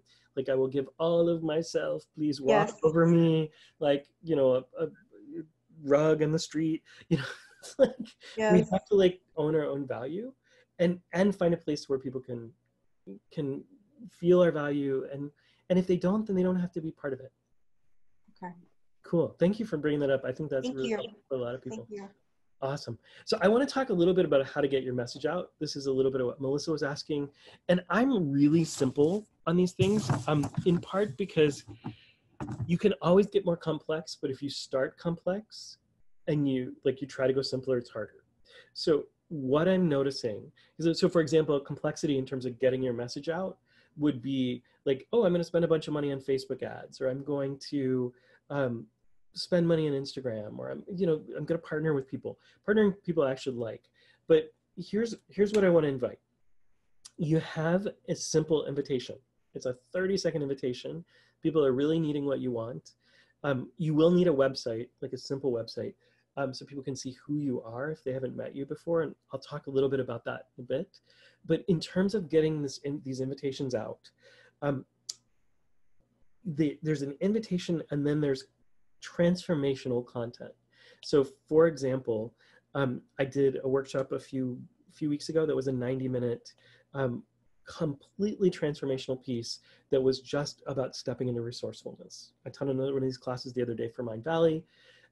Those are completely free, and those are just for people to have an experience of me and get to know me. You can offer that kind of content where people have an experience of you. And like I was suggesting to Melissa, you could do a short meditation, or like Dewey was talking about, doing her classes where she's teaching skills and tools where people experience something. Those things are all really helpful right now. But as soon as you move into being, professor whoever, and trying to give people, here's the 7 things you need to know, people get completely lost, they're overwhelmed, and they're gone. So those kind of experiences, at one level, are gifts. And I really do hold the frame of giving without expectation. So when I do those, I don't do them necessarily as like, this is a marketing ploy. If the energy feels off if I do that. So, and I practice something I call unattached sales. It's a very Buddhist perspective, but I trust that if I have conversations with people, if I've offered value, if they've had an experience of me, and they're the right person to work with me, they will. But you have to be able to let them have an experience of you and then make a clear invitation. So the way I get these things out, pretty simple. My favorite way to do this is email, because even if you don't have an email list, everyone has friends that they are connected to on email.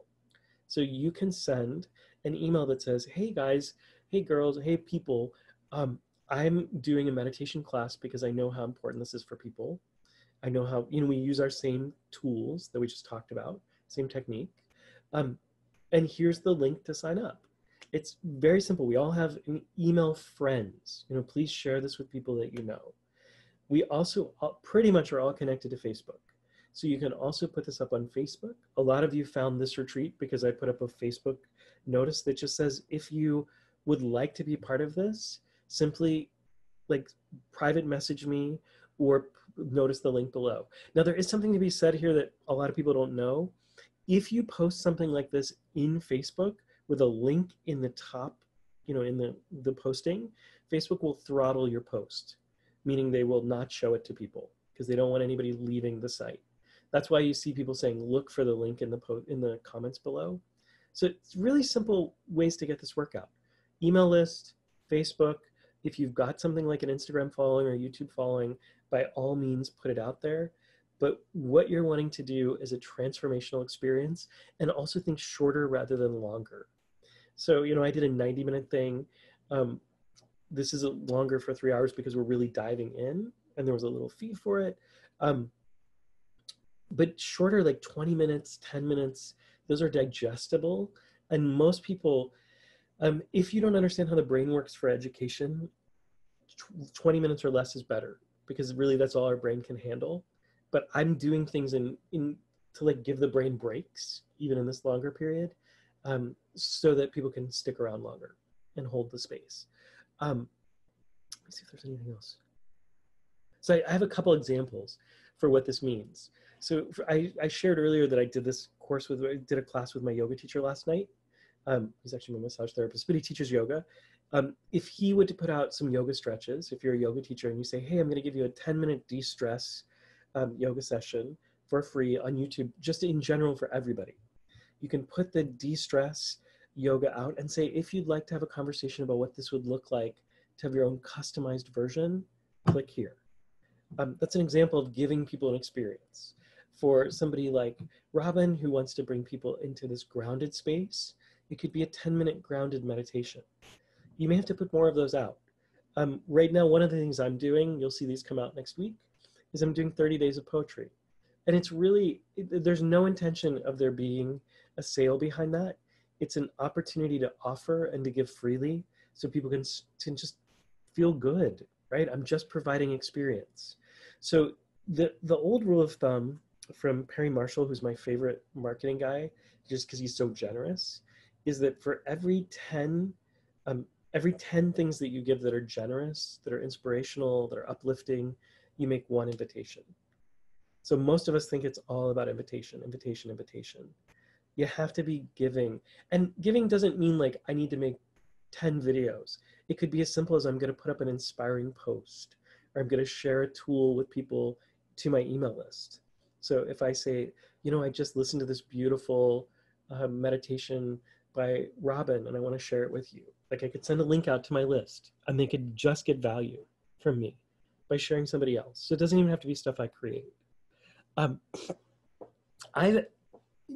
from the tech side, I've really been enjoying doing these things on Zoom lately because of the interaction that we get to have and the interaction you get to have with other people. But Facebook Lives are a great way to do this. The only thing I don't enjoy about Facebook Lives is the interaction is a little more stilted. It's one way, like you get these little hearts and love. But if you're doing something like a meditation or a stretch or something like that, it's a really useful way to do it. I want to take just a couple questions if people have them before we go into the tech side of this, because I know some folks might still be like, okay, well, I do Reiki, how do I make that work? Or I do this, I don't know how that works. So if anybody's stuck or they can't figure out like how they would either get their message out from a non-technical side or what they would offer in terms of letting people see a little bit more of them, then just raise a hand and we'll hang with that. Wow, I must be doing really good. You guys are all like, I got it. Or nobody came back from the bathroom. You have to, by the way, like you always have to have a spirit of just fun and play when you're doing these things, because sometimes crazy things happen. While you guys were on break, all of a sudden, these super loud noises from some like Spanish soap opera started coming from outside the door, and my family had turned on the outside speakers. And I was like, that's going to show up on all the radio. So anyway, so these things happen. All right, so I've got a couple people. So let me get, Karen, if you guys can raise your hand, that's really helpful. I got you, great. And I'm also seeing you, so, yeah. So I've got Karen. Go ahead, you should be unmuted. Hi, yes, thanks. This is Karen. Karen. Quick question. If I think about what I've been doing for people in the last couple of weeks, just offering kind of holding space for love and light, people feel it when I send it, but I don't know, and I've asked for feedback on what they feel or how it changes things for them. It's not super specific. So I'm wondering what you would recommend on how to describe that, because I know it's having an effect on people. I just don't know how to articulate it. Does that make sense? Because I know, like, I hold space for you, like, okay, who cares? It's not the same thing as the freedom, peace, calmness, or something like that. Well, right, because do you see this, the difference? I hold space for you is like if Melissa said, I do shamanic healing. That's the process, it's not the result. So when she moved into freedom and healing, calm and peace, that was what do people get out of the experience? So when you ask people, what are they getting out of the experience of you holding the space for them? That's what I've been asking, and there's not a lot of clear articulation of it. They're like, oh, I just feel better. Thank you. That was great. I could really feel it. So I'm not getting really detailed data back. So for you, I think you actually need to do a little more work with people, because if what they're getting, like if they're kind of just going, yeah, I feel all right, and that's what they can receive, it's going to be, there may need to be something you do a little differently. Okay. So does that make sense? Awesome. It does. That's super helpful. Yeah, I'm sort of thinking that, but that confirms it. So thank you. Cool. Anything else? Thank you. Nope, that's it. Thank you. Awesome. Thanks, Karen. I appreciate it. Okay. And then I've got Laurie. Let me get her unmuted. Laurie, you should be unmuted. Thank you. Yeah, it's Larry. Larry, so good to see you. Yes, thank you. Yeah, I have a question. It's kind of around the same thing. I have no problem with content. I'm an Eden energy medicine practitioner, so I'm working with people's energy. It's just that I have troubles putting those words together because it's like they're too many. I decrease stress. I help people evolve their life to create a new normal. I improve their immune system. Pause for a second for me. Okay. So if you just gave me the first three, that you just said. And I want everybody to listen to these because this will help you think about how to focus yours. So there were 4 things I gave you. You really want to come back to those 4, like what it is I'm doing. So radical authenticity, remember, releasing content. That's the place you need to work with this, because, and speaking their language. So that's actually number 2. And then the 4th one is a simple invite. Nobody knows what you mean when you say evolve your life. There's I know. Who's saying, you know what? I'm in the middle of this pandemic. I'm scared shitless. Like life is crazy and I need to evolve my life. Or I need to adjust to the new normal, right? So out of just even those first 3, one of them stuck out. It was like, I help people reduce stress. That would be something in people's like current experience that they could attach to and know that you see them. Now, I totally get what you're saying because we do this healer speak. And so I've been talking to friends about we need to adjust to the new normal. And we always talk about evolve your life. Like I get it, but your clients aren't interested in that yet. So your gateway, and this is one of the ways I think about this. I use money as a gateway a lot, even though like I do so much more. It's usually the place people feel pain. They're confused, so they want something to shift. So they come to work with me. They very well may change their relationships. They may change their stress levels. But the thing they came in from is they were saying, oh, I'm struggling with money, or I'm struggling with my business. So when you think about this for a minute, I'm teasing you a little bit here, because I get this, like I've worked with people for years. I know what you're doing with this.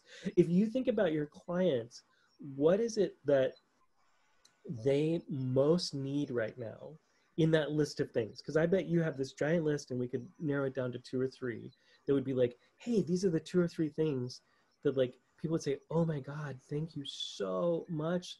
Like, thank you for helping me decrease my stress. I feel so much better. Like, what are the couple things, like what else is on that list? They need to feel more at peace and have more vision for the future. So I'm going to give you a different test. These are good. So one of the ways that you can tell if you're meeting people where they are right now is they'll be able to feel it in their body. Yeah. So test those 3. 2 of those I feel. 1 of them I don't. More peace is what you feel. Yeah, I totally feel more peace. Everybody check these out for yourself. Like, does it land in you where you go, oh, yeah, I want more peace. That feels really good. Well, I do have a class that's called that I'm creating. It's called From Panic to Peace During the Pandemic. So that one seems like that would really land, right? Where people, they're in panic, where we need peace. Like, that's beautiful. Okay. So the question is that, I can chunk this down, but is it at this point we just chunk it down and look at that invitational thing that we're doing? It's like, if you look at the global thing, like what the heck do I do? I mean, I know what I do and I do it well, but it's like I forget who said it. She offered, I loved it. She said, what was it? Gosh, what did she say? What was that? The one person that said,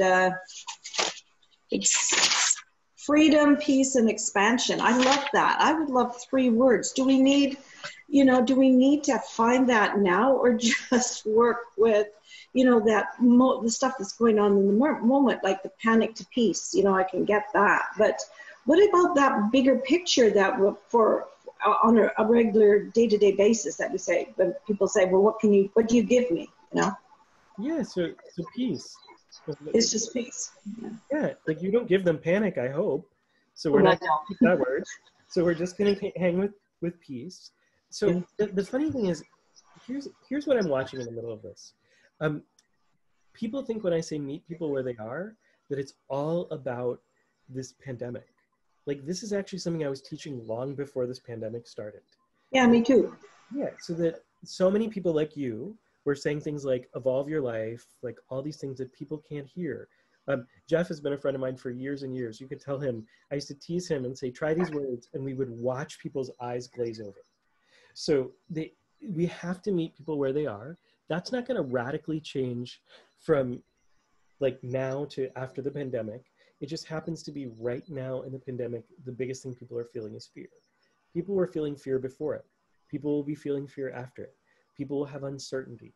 People will be wanting something different in their lives and they don't know how to get to it. But what we've often done is we've used these big words that actually are our inner language. So we think, you know, you use these phrases like chunk them down. It's not about chunking them down. It's about releasing all of the things that are not important to your clients. Because when I look at educational content, and this is something I've been helping people with for like since 1999, most people are bloated in their educational content. They're telling people things that are important to them, but actually not important to the client, and that don't actually transform anything in the courses they teach. But then they also have these pieces that are gems, like they're amazing. And so inside all the talk are the transformational experiences.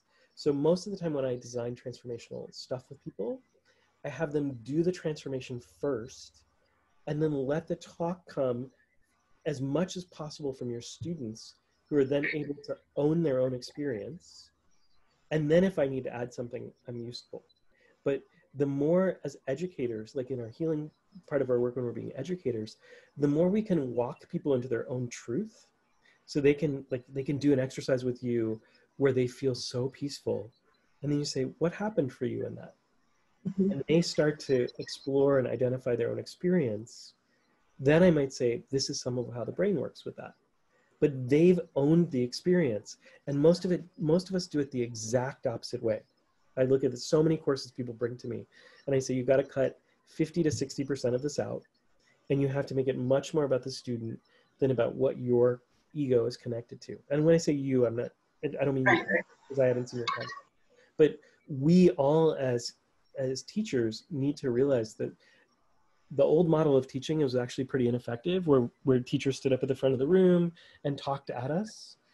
The better model, and it's actually an old model as well, but the better model is to let a student have an experience, create a space for that to happen, allow them then to investigate, explore, own their own experience, because then it's all about their agency, their capacity, and then do any kind of structural help that you need.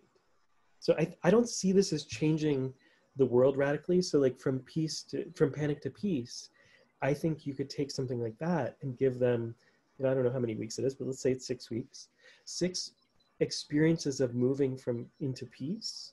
Let them take a look at their own experience and then teach them whatever they need to hear. Yeah. Okay, so what I do is, because I'm just working with energy, like my tagline is your energy matters. So from going from panic to peace was one class.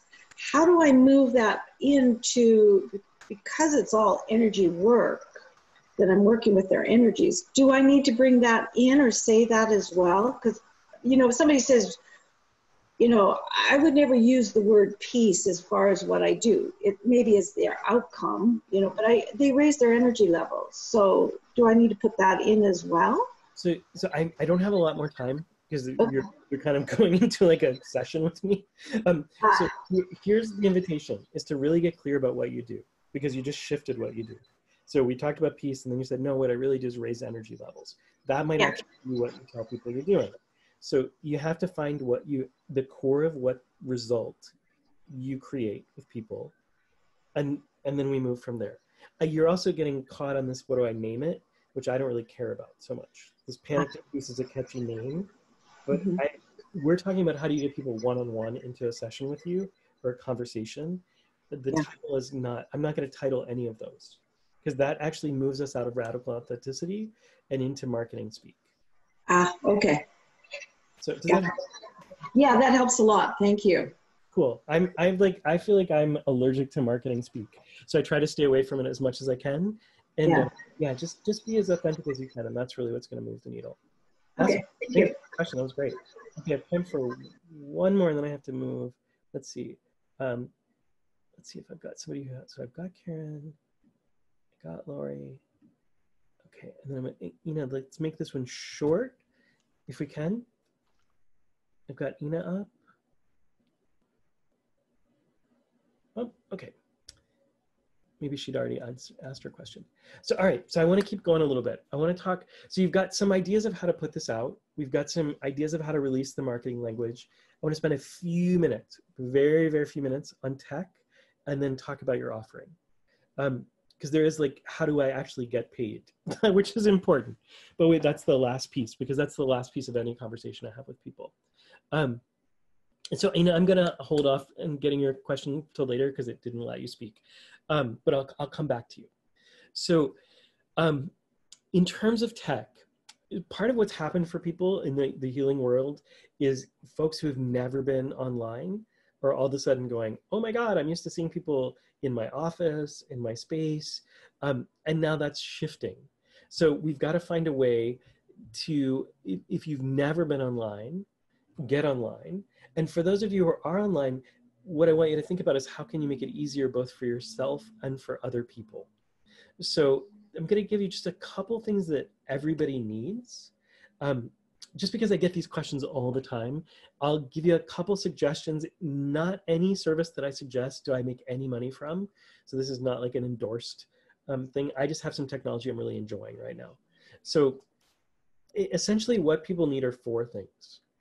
The first one is a basic website. And a lot of people kind of get confused and think they need this giant website. So I go and I look at their websites and I'm like, oh my God, you have so much information. I just looked at a new client of mine's website, and it was really funny. She didn't even have her name on the website. She had the name of her business, but she didn't have the key piece, which was who she was and what she does. So we want a 1-page website that makes an invitation, tells a little bit about yourself, and offers some testimonials. And I say 1 page, like you can have a couple if you want to do more complicated. If you've already got that, you don't need to change it, but really look to see, is what people seeing a clear invitation and getting a sense of connection to me? So run through those criteria we were offering before about, is radical authenticity available here? Like, do they feel me when they see the site? Am I speaking their language? Am I releasing all of my content? At least translating it into a way that it becomes something that's speaking their language. So when I say release your content, I don't mean like never tell people anything, but just really let it be something they can understand. And then see if there's some ways that they can feel like other people like them have experienced this. I'm gonna actually just put these up on the chat for you guys, so I don't have to say them a ton of times. I'll do it right now.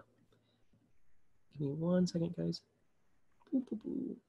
Everyone in the meeting, and I will go through this one more time, but that should get them for you. So I just put them in the chat, but the first one's a basic website, and you may have to come back to the recording on this piece. Second is a scheduling system. Now, this is super simple, and a lot of people tell me like, oh, I don't want to do it. They're resistant to a scheduling system.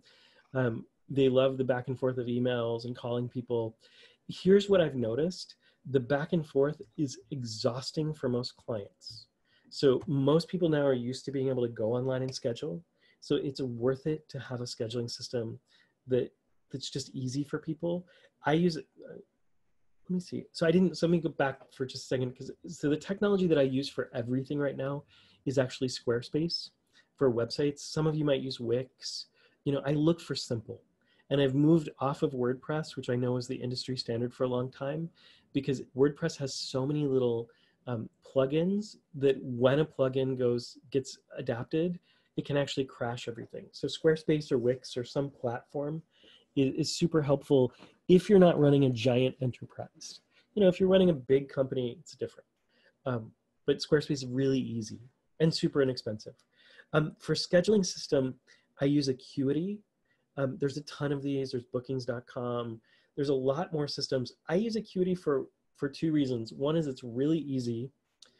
3. Second, it's actually integrated natively with Squarespace. So I looked for anything that was integrated natively, so I didn't have to figure something else out when I switched over my technology.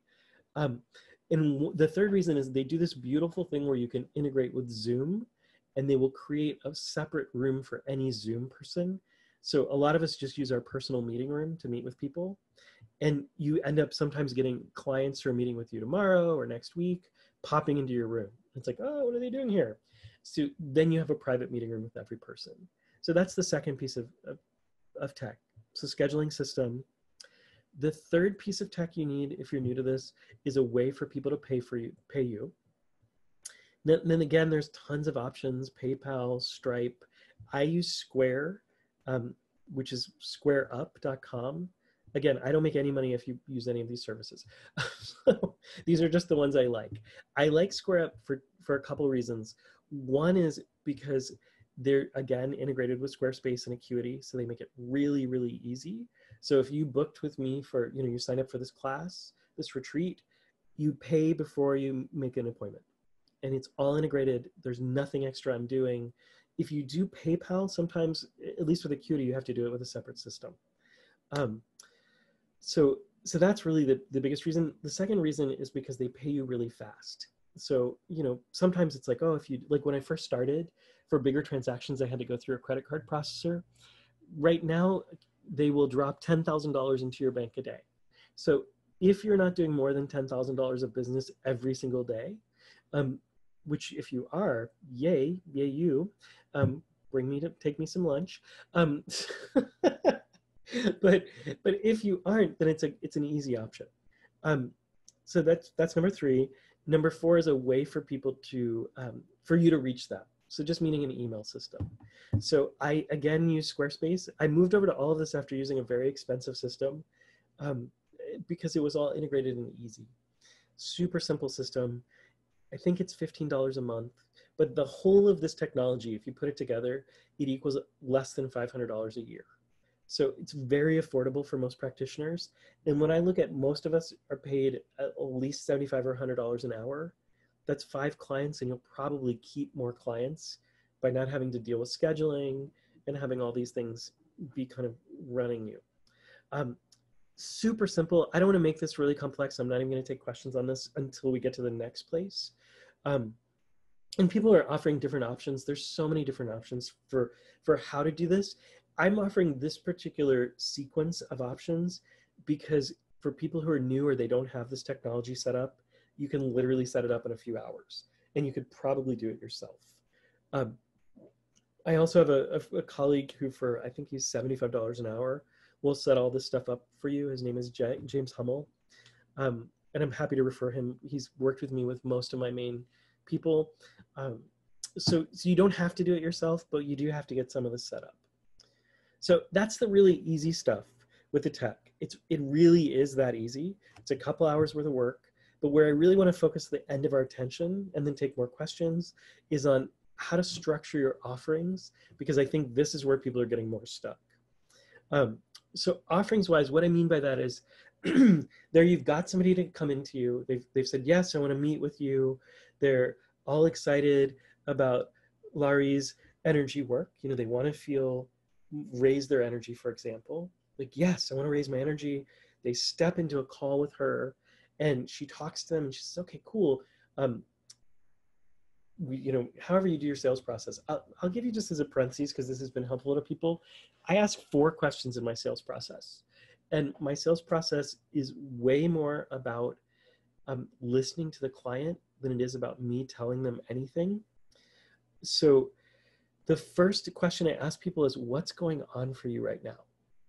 Like some version of that. And these are probably things that are normal for everybody on the call, but if you're brand new or you have a convoluted sales process, which I had when I started, one that was like crazy, and I was trying to tell them how important I was and how good I was at what I did because I was nervous and I looked young and was like, oh, look, I've got all these degrees.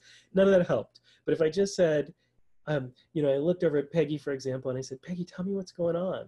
And, this is Laurie asking her, and Peggy said, my energy's been really low. Okay, so how's that shown up for you? Right? I just get a sense of what's going on.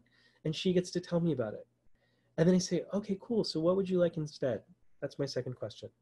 What would you like instead? Because she might tell me like all kinds of things. I don't know.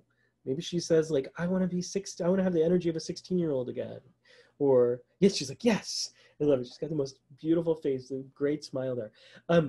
So whatever it is that people are needing, they'll tell you, right? I don't have to do all this work that we've been saying, like, I've got to set up this structure. You just tell me, like, cool, I want more energy. I want to wake up in the morning feeling excited. I want to not be stiff in my shoulders. I want to not go into the place of panic every time I turn around. And then we often need to ask people, okay, so that's the not, what would be the positive version of that? So they can see a different version. But that's question 2.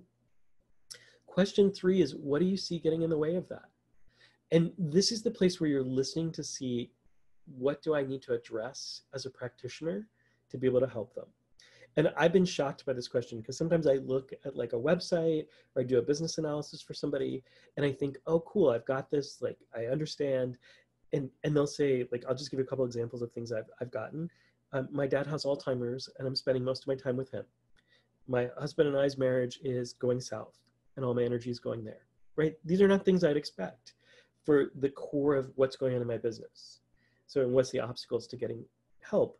But the great thing is people will be honest with you if they trust you there, and you can start to decide, is this something that I can help with? And if the answer is no, you know, like I said before, I have an unattached approach to sales. So my goal in any sales call is that I never leave you hopeless. I always leave you better off than you were when you started. So I won't just say like, nope, I'm not a person to work with you. I'll send them to somebody else, or I'll help them with a resource or a book. So that's the 3. So, right, we got it. First question is, what's going on? What would you like instead? The third question is, what's getting in the way? What's the obstacle? So we found out what the obstacles are. I don't ever decide I'm going to invite somebody to work with me until I've heard those 3 questions. So it's not a push up until this point, even after this point. There's no push in my sales ever. So there's an invitation. So if I get to this place and there I am, if I'm Laurie and I've gone, yeah, I've checked through these, I understand they want more energy. This is what it looks like. These are the obstacles, and yes, I can help them. Then my 4th question is, would you like to hear a little bit about what it would look like for us to work together? Some kind of invitation. So I call this invitational sales. I never say, here's what we would do to fix you. I go, would you like to hear a little bit more about how we could get some movement here? Or would you like to hear a little bit more about how to work with you? Now, I'll tell you one of the reasons this question is really important is because usually when I say this, I'll say something like, cool, so Peggy, what I understand is that you would like to have more energy, and Peggy's got tons of energy, so this is not real for her. She's like full of energy, but this is just an example. So Peggy, what I hear is you'd like to have more energy, and you've been feeling, you know, kind of your energy's been low lately, and the obstacles are, you know, really being able to find ways to exercise, and maybe your kids are driving you crazy. Would you like to hear a little bit about how we could work together to come up with some solutions? The cool thing is, if I mirror back what she said to me, she will actually often add something that's important to her that she didn't add yet. That's the place where she might say, well, you know, yeah, I love all that, but I got to tell you, I've had this problem with my foot for a while and it's making movement hard. Or this person in my life is driving me crazy, or I'm stressed out about something. So when people are heard, they have the space for the other pieces to come out. So that's largely my sales process. It's very, very simple. And then into this place of what's my offering. So the first thing I want you to know is you are the expert here. So I said radical authenticity and let go of being an expert. This is the place where you step back into your expert role, because each one of you has had experience with so many people and you've had studies, so you know what people need. So one of the biggest mistakes people make here in their offering is they go, well, I have 4 ways you can work with me, right? First of all, people don't have space for that right now. They don't have space for like a menu. We're not at a restaurant. They need to hear you say, so Peggy, these are the 3 things I think we need to work on. And what that would take is 6 sessions working together over the course of 3 months, right? Very clear. This is what I see you need. They can tell you that they disagree, but if you lay out a menu and say, this is 8 different ways I work with people, the only option people are going to have is to pick based on price, like, because they won't understand the difference. We're back to them not understanding your content. And most of the time when people do a menu, they do a menu because they're afraid to ask for what the person really needs. They think it's going to be too big, or the person's going to be like, oh, that's too expensive. That actually may happen. People may say that's too expensive, but I would much rather have a no to what they really need than a yes to something that's not going to get the solution for them, because then I'm out of integrity with both them and myself. That's just not a good place to be. So that's the first piece. And I actually don't tell people what the price is until we get to a yes on, yes, this all sounds good. So price is the very last question we ever have. once you've explained this and, Peggy says, yes, I'm so excited. That sounds amazing. I'd love working with you twice a month, Lonnie. God, I keep saying your name wrong. Sorry, Laurie. So yeah, I'd love to work with you. This sounds so exciting. And then she might say, so tell me how much it costs. So that's when you tell your price with congruity, a price that you feel like is valuable. Now, you may be in a place like I've been in lately where I felt really called to make things more affordable for people. So to be a little more accessible to more people. So you might discount a little bit in this period of time, but not forever. And I'm not even recommending that. I'm just saying if you feel called to that, you can. But my general rule of thumb is charge enough that I can work with anybody for free that I want to. It's rare that I work with anybody for free because I need an exchange of energy. But that has been sometimes people painting a painting for me, sometimes making meals. And that's for people who are really they're very in a big struggle place. If there's no reason to charge people who are living, in a $1 million house, the same thing as people who are living in a living room and don't have a place to call home, right? So I can choose because I'm not putting myself into scarcity with the other people. So this is the place where if somebody said to me, wow, I would really love to work with you, but here's the reality. I'm worried about my job. My kids are hungry. Is there some wiggle room? I may do that. So I want to make sure that people get that, because a lot of people teach don't ever come back from your value. There's no question about your value here. If somebody is struggling and you want to make a choice, make the choice. The third thing I want you to hear is make it easy to say yes. So there's a lot of different ways to do this. So for example, if I say to somebody it's 3 sessions and they can't pay for that up front, usually I'll just say, great, just pay per session. It's totally fine.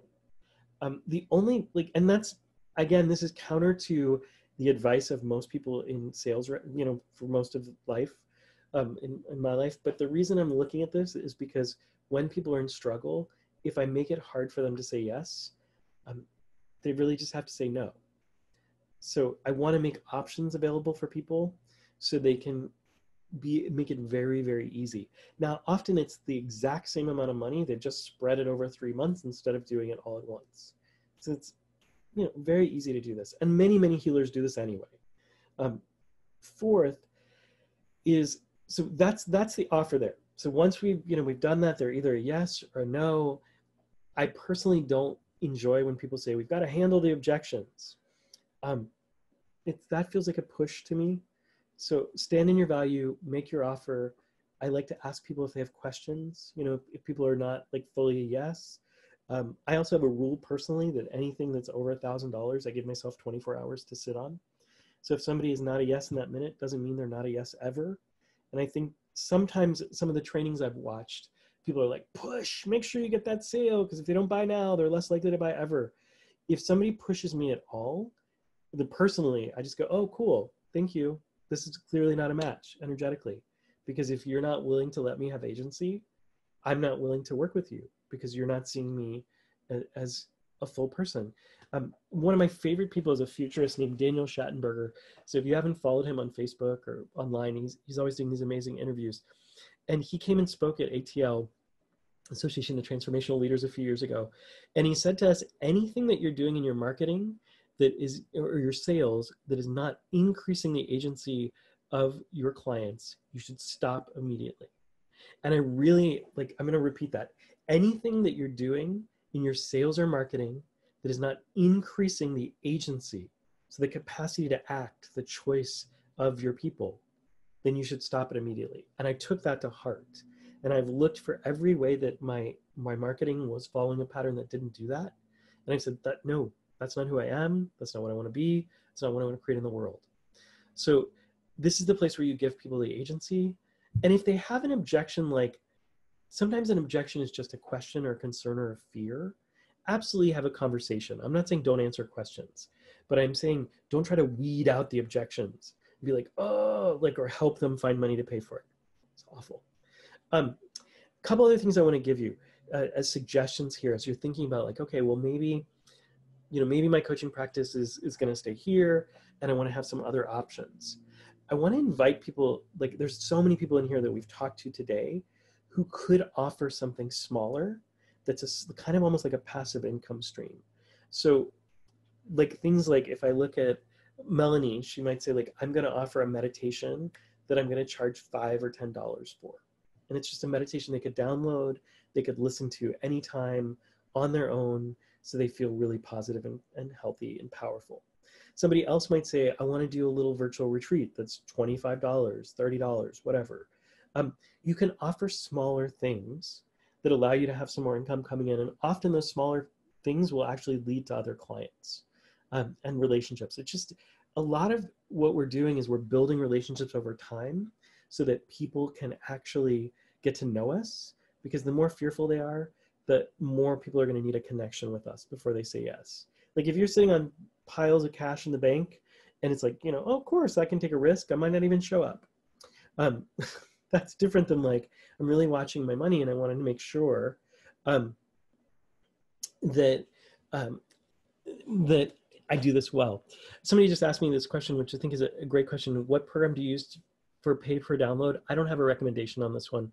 Friends use all kinds of different programs, and I haven't checked these out lately. So I need to do a little more tech research on this. I'm getting ready to offer something very similar. People have been asking me to release some of my meditation stuff so they can listen to it on their home computers or their cell phones. So I've got to figure this one out as well. But a lot of my clients do this. I want to make a caveat to the last thing I just said. A lot of times people go, great, I'm going to do an online course that's going to go evergreen, and I'm going to make a boatload of money, and that's going to be my way out. And I've watched people do tons and tons of courses. I want you to hear this from somebody who has done courses for some of the biggest places, the biggest companies, and I've done small courses. You almost always lose money on your first online course. You may lose money on your first 3 rounds of your online course. So I recommend to anyone who's not making $100,000 a year to not offer an online course unless it's free. This is completely contrarian advice, but here's what I know. Most people, if they're really good solo practitioners, don't know how to convert their work into an online course that works. So they create a course that actually loses all their authenticity, their connection. There's some very specific ways we have to build connection for that to work. And then on top of it, most people in that place don't have a big enough audience to sell it. So if you look at your email list, your email list, depending on how big you are, the bigger you get, the lower the rate is. But usually your sales rate for something like a course, and this is in a good economic time, would be between 1% and 4%. So if you have 10,000 people on your email list, that's between 10 and 40 people. That's not even enough to fill up a class. So you have to engage a whole bunch of other strategies. So for most people right now who are in this room, it's going to be much better to do private work, let your money pool there. And if you want to experiment with courses, do them as something like a 7-day challenge on Facebook, do a short course where it's free or it's really inexpensive, but don't use it as a moneymaker, because so many of these courses fail, and that's part of what people aren't teaching you. But if you do one-offs, they actually do really well. So if you do a one-off course or class, or you can do a series, like if you're a meditation teacher and you want to teach 6 meditation courses as a group, those things work. But talking about like designing an online course where you're teaching your content, for most healers, they're a disaster. Hate to leave the last one as a disaster, but I'm going to bring you back to all the things that you can do that will really increase your income. And the biggest one is just to make clear offers where people can understand what you're saying, they understand your expertise, and they can step into it. I want to do some questions, and I'm going to make a quick invitation because people always ask me to do this. I'm going to put a link up here in the chat bot. So, and this is kind of a fun thing for me. So this is a link to actually do a session with me. If you're in a place where you're listening to what I've done today and you're like, I get most of it, I get almost all of it, like I need a little help, I need a little focus, I need just something to help me get the rest of this, this is the place you come. So somebody just said, I probably just created a disaster. You didn't create a disaster, Peggy, you're okay. So I make an invitation to do an hour-long call. It's actually 50 minutes. It's a therapist hour, where I fine-tune your business with you. I call it a business booster call. It's $97. I usually charge $500 an hour to work with me, but this is a playful way for me to like actually do some more work one-on-one with people who've been through some of my work. I think I have spots for 15 people to do this. And that's not an urgency mover. That's just what my schedule's allowing. So if this is something you want to do, you want to sit down with me for 50 minutes and really dive deeper, just grab one of those spots. You can see how hard sell I am. Right? Pressure, pressure, pressure. Not at all. These calls are really fun for me though, because I really get to help people in a way that I can't do just on a call, because we would spend 16 hours getting people where they need to be. So that's the invitation for me. I want to take a couple more questions, and I'll stick around, but I want to honor the 3 o'clock ending. So I want to do one quick thing before we end, and then I'll stick around and answer any questions and hang out with people for a bit. Yeah, and if you want to do one of these sessions, you just need to click that link. It's the only way that I can get you on my calendar. And I would love it. Thank you, Elaine. So I just want to bring us back to where we started. And I'd love a few shares in just a moment of what you picked up from today, or you can share it in the chat. But I want you to remember that place of resourcefulness that we started in, and this very simple movement from our throat. You know, we've really been going from our heads, our throat, our hearts, our will, down to the root of us. And we've just been connecting into our resourcefulness. This is the most important thing. No matter what technique, no matter what skill that you picked up from today, the most important thing is to step back into your resourcefulness. That's the biggest gift you can offer your clients. When you show up as a resourceful human who's ready to receive them, they get a huge gift. When you show up in a way that to your business, that you're resourceful, you can make choices that make sense, that don't put you in panic, that don't happen because you're in survival mode. So no matter what else you got, I want you to go back to those 6 keys that we did earlier, those 6 gateways, and just notice which one for you is the most important key. And I'd love if you post that just in the chat so I can see what it is, and also for you to name it for yourself.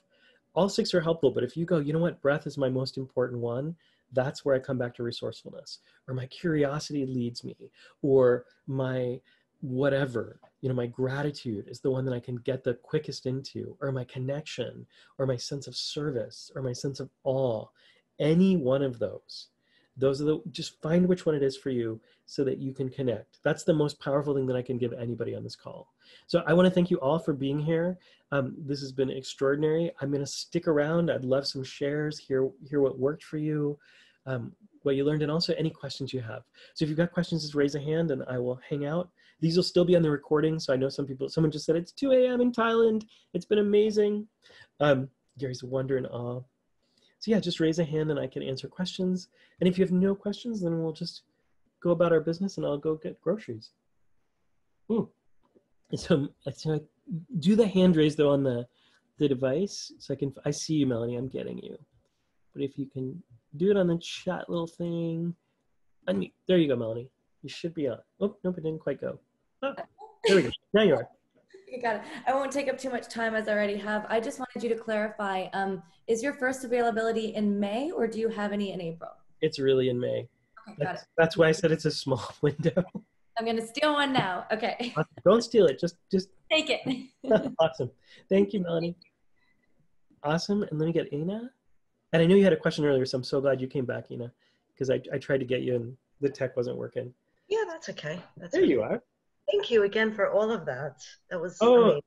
I don't know about you, but I just feel buzzy at the end of this. I'm just like, I feel so energized by all of you. Yeah. Like the presence of all the amazing healers on this call. Like it's such a gift to me. Like I receive as much as I ever give. And one of my teachers told me years ago, and I hope people will hang with this, that if I wasn't receiving as much as I was giving, then I wasn't doing something right. And that was the biggest like aha moment for me, because I thought, I can't be a martyr ever. It's never in service.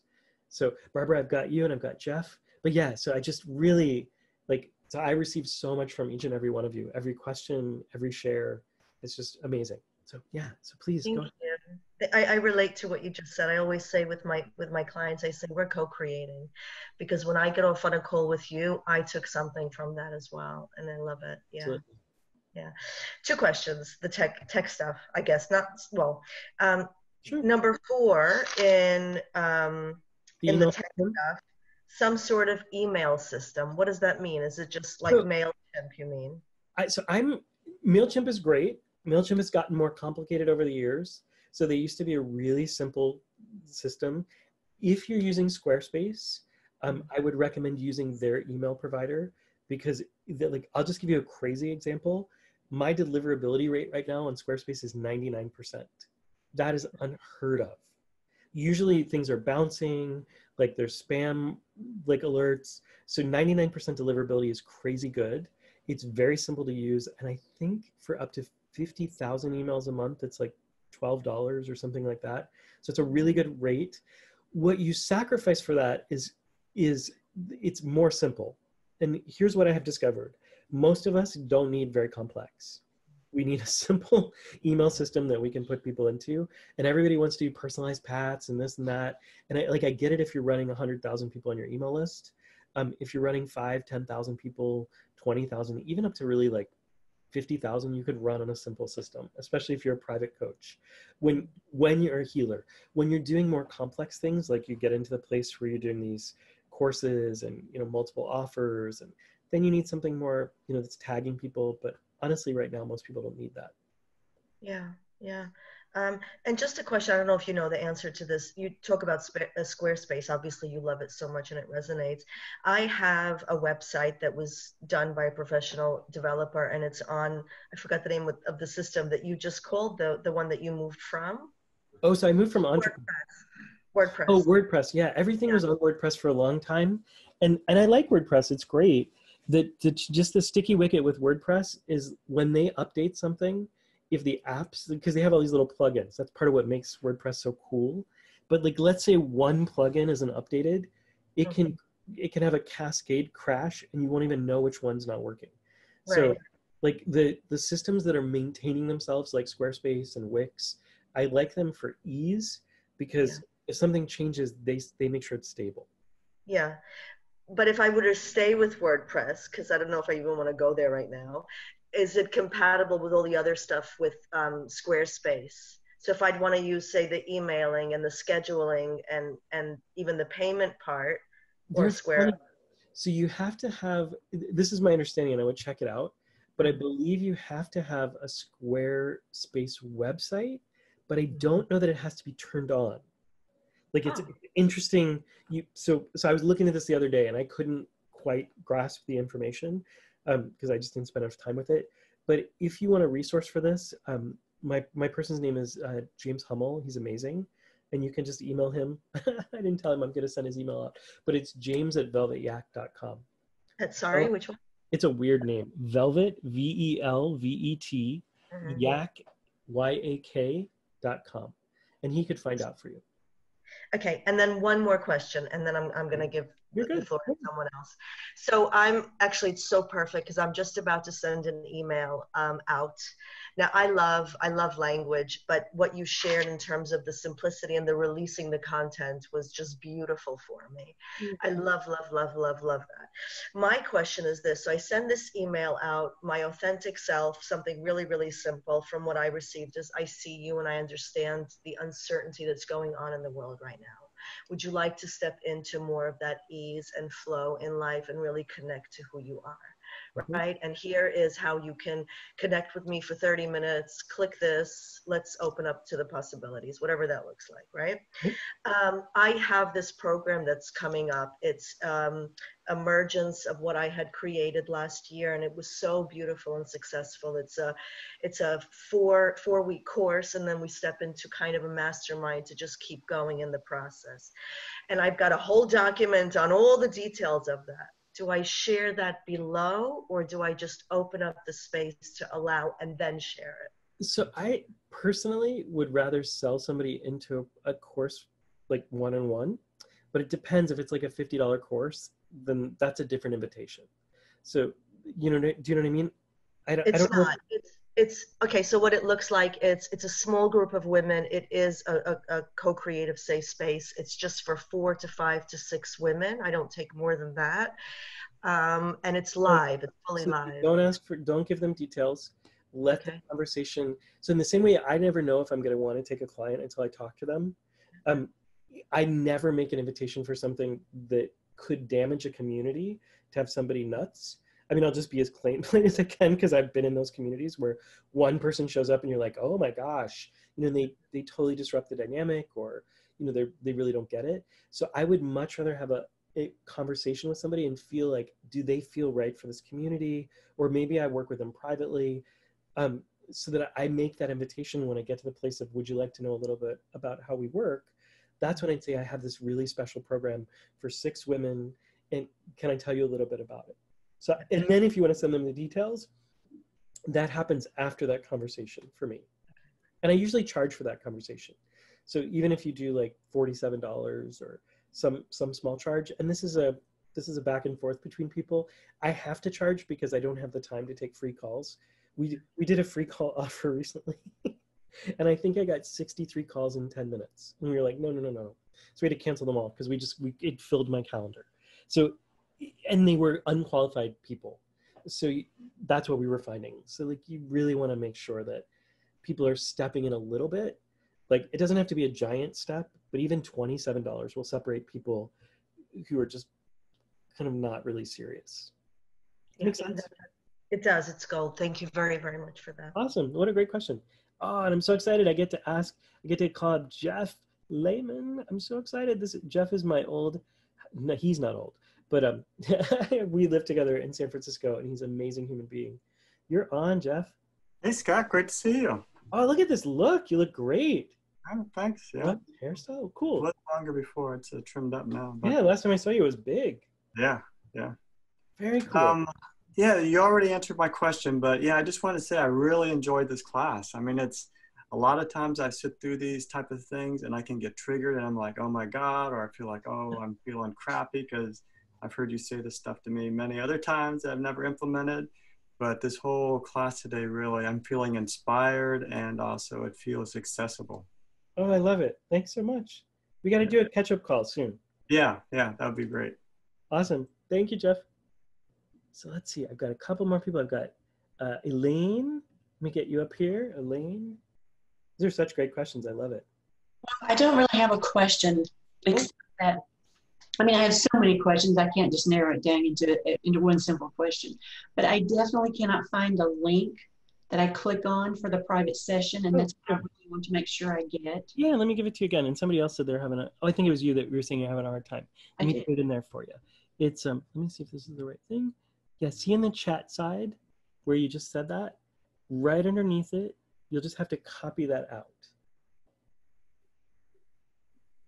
Do you see it? I know, I don't. Can you open the chat? I'm in the chat. Mm-hmm. It says from me to everybody. You know what, I can do this a different way. I say Zoom group chat, and then the questions. Specifically to you, it says https://app. Do you see that? It's showing up on my screen. Okay, I see where I said I don't see a link to click on for a private session, and that's it. I don't know how to help you because it's showing up on mine. Is anybody else, maybe somebody who's, have other people been able to see it?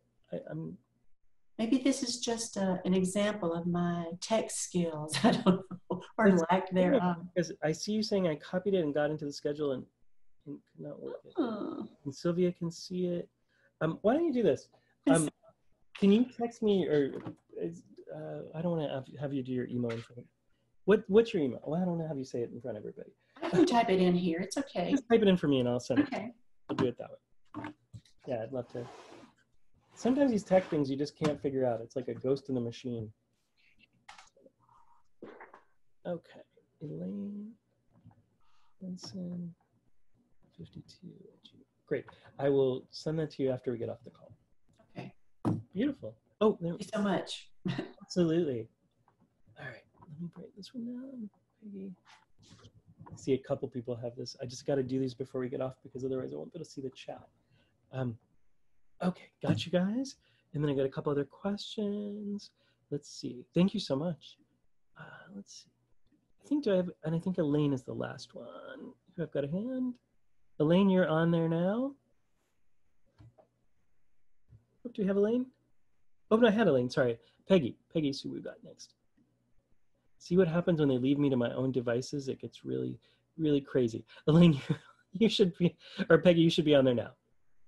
Thank you. I also tried to sign up and put in the chat that I couldn't figure it out. So can you just copy and paste? I got your copy and paste. I got into the schedule. I chose a time, but I couldn't I just couldn't finish it. Oh, that's, so I'm going to do this for folks.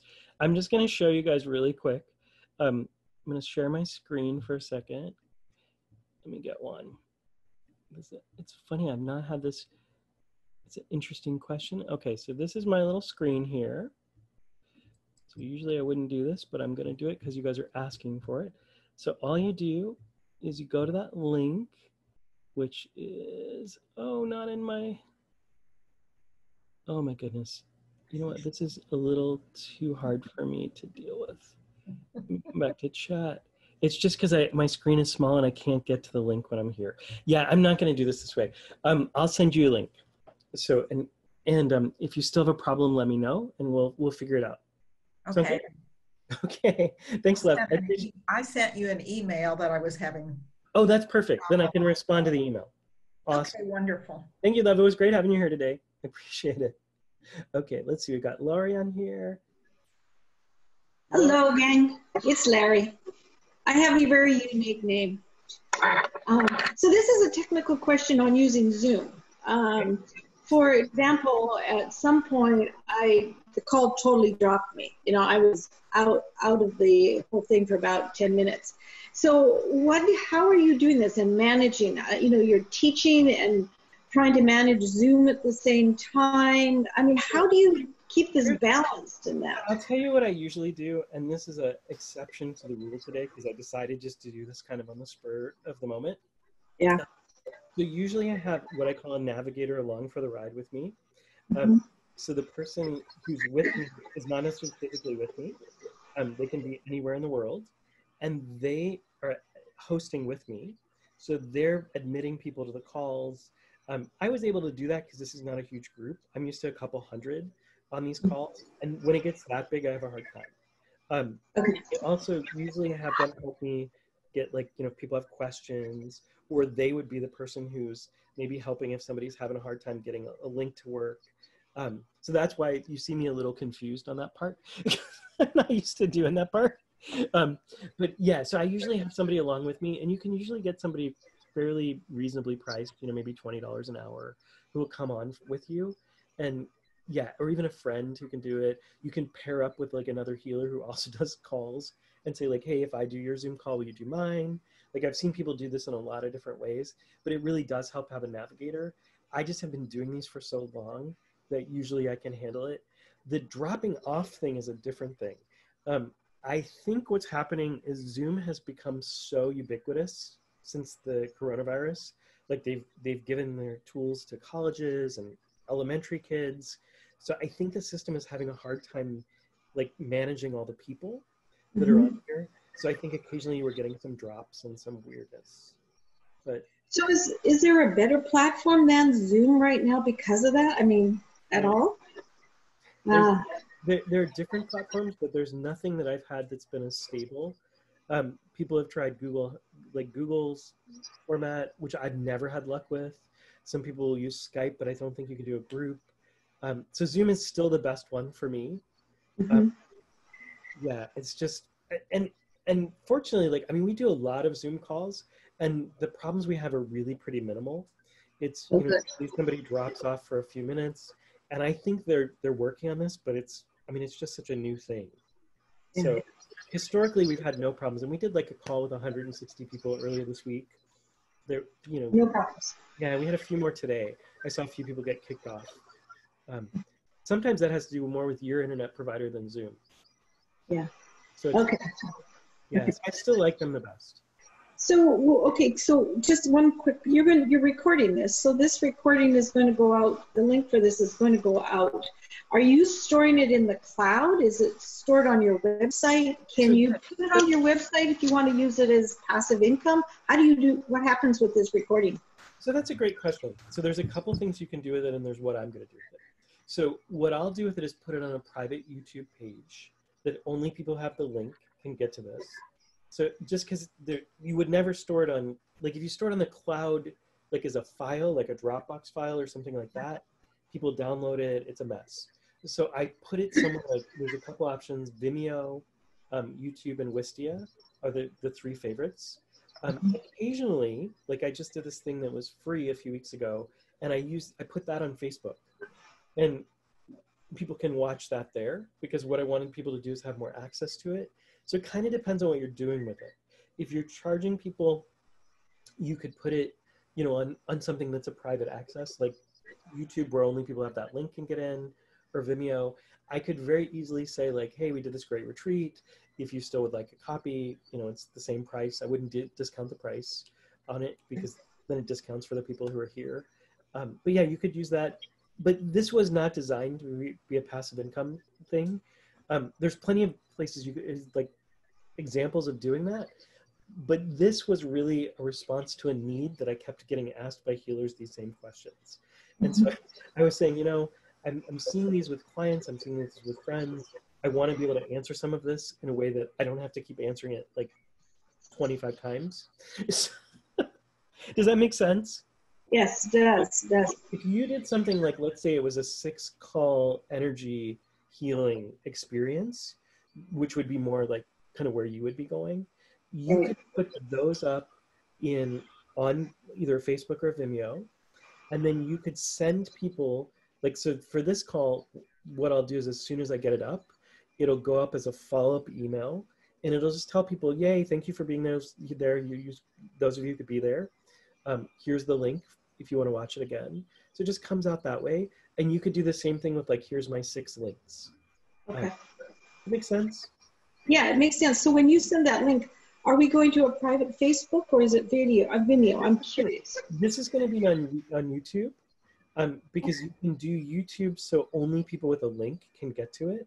So it's a private YouTube. It's not like out for the world to see, because I also value privacy. So for me, this will be on YouTube. Perfect. Okay, thank you. You just answered a huge question for me. Awesome. I think you were the last question, and let me see if there's anybody else. You guys have been so fun. This has been just like such a good time. Yeah, I think let's make sure there's nobody else down here. Oh, in my Facebook page, somebody asked me, it's just Scott W. Mills, PhD. And I do put up quite a bit of stuff up there. So if you want to see that, scottwmills.phd. Oh, and Melanie has a question. Let me grab those. Let me find you, Melanie, on here. There you are. Okay, Melanie, I've got you up.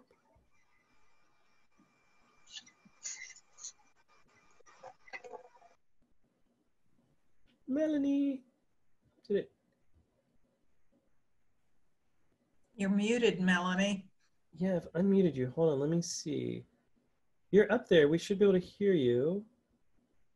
She might have dropped off. Melanie, if you say something, we'll know if we can hear you. And just might take a second. Okay, I'm going to try one more. I'm going to try to unmute you and mute you again. Let me see if your videos, let me try with a video. Oh, you know what? I think I'm doing the wrong person. Maybe that's what it is. Melanie Dittrey, I think I'm not unmuting you. Hold on. That's the trick with trying to, there we go. That's the problem. Yeah, hi.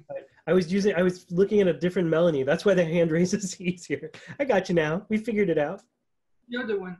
Yes, so thank you so much for this class, because I love the way you see the marketing, more than anti-marketing, if I may say.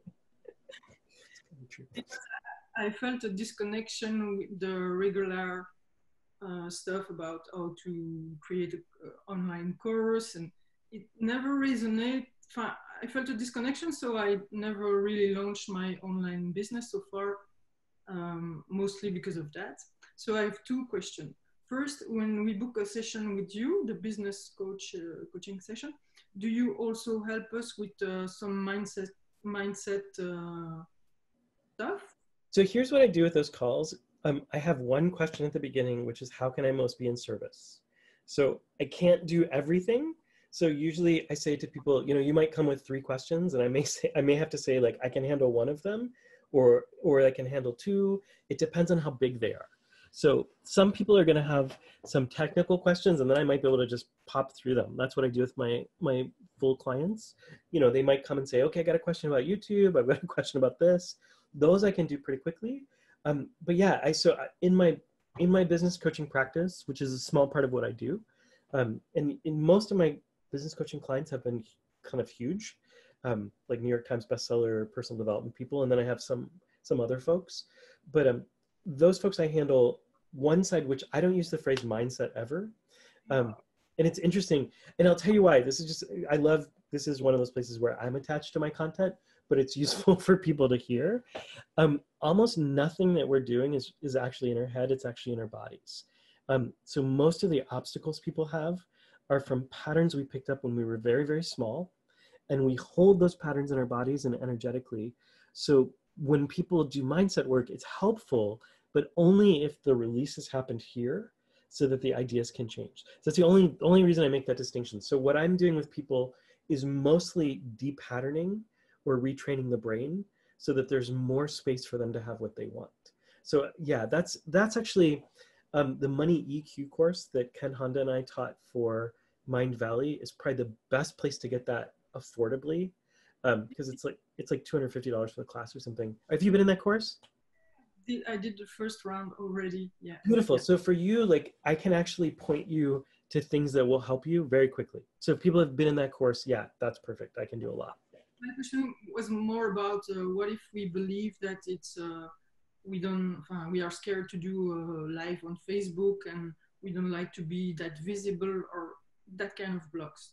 Yeah, so there's a couple of things in there. First, you can be scared to do Facebook, and it's fine if you believe that, because it's true, right? Like, you're scared to do it. So what we can do is work with how do we decrease the fear so it's easier to do. And some of that we started with today. So in my experience, the more you can step into resourcefulness, and then for you specifically, the self-expansion exercise, do you remember the one with 3 circles? So if you do that exercise, and then inside of those 3 circles, you do your Facebook Live, it will be a whole different universe. That's how I do this.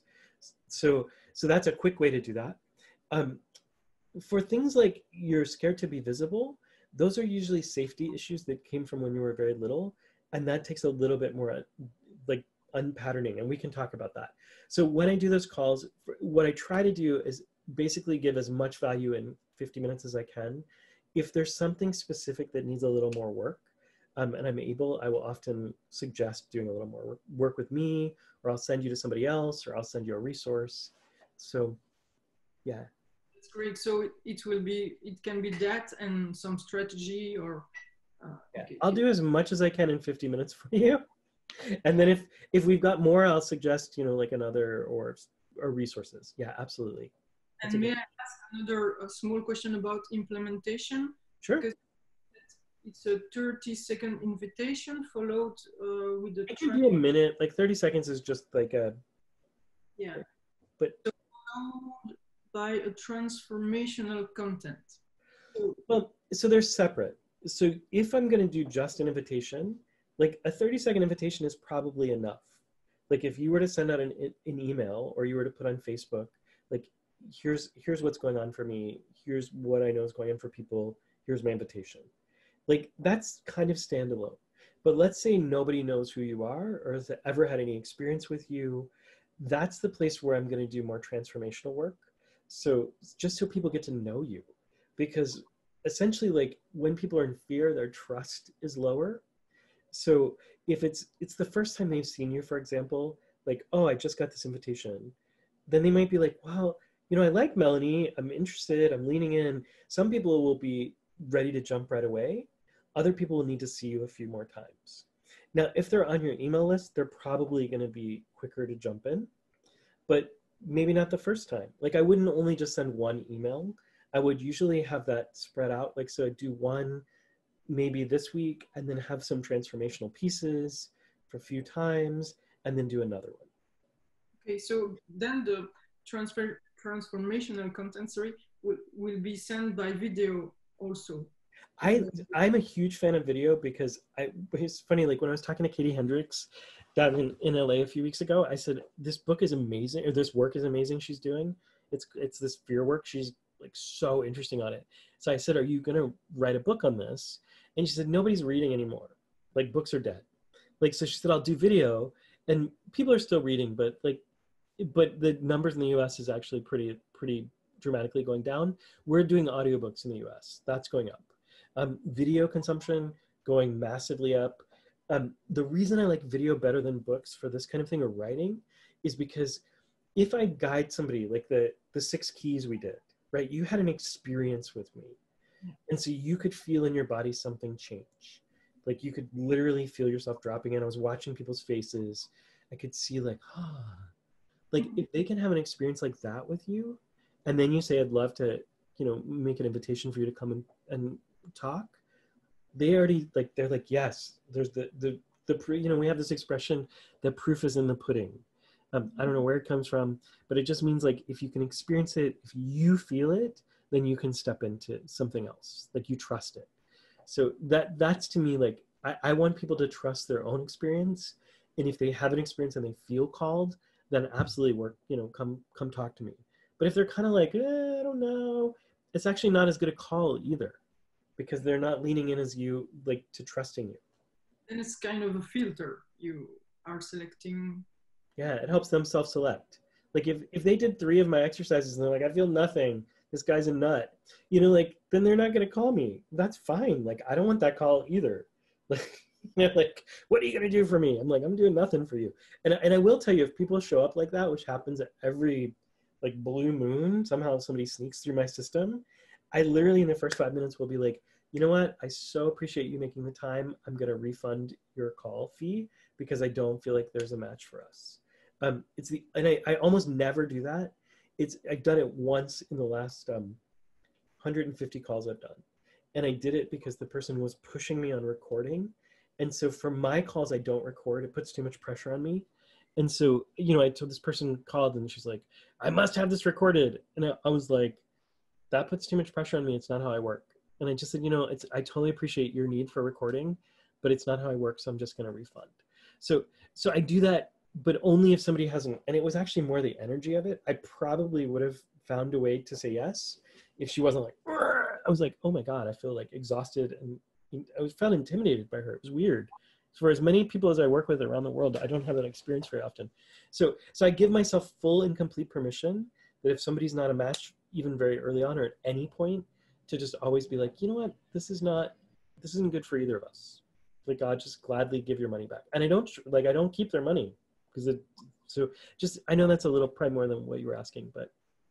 Yeah, so it means that when they show up for the sales call, but let's not call it like that, then it means that you charge a bit for the time you are spending on that one, and then they are buying, they are going further or not. That's right. Yeah, and I don't think about them, I like the distinction between sales call and not.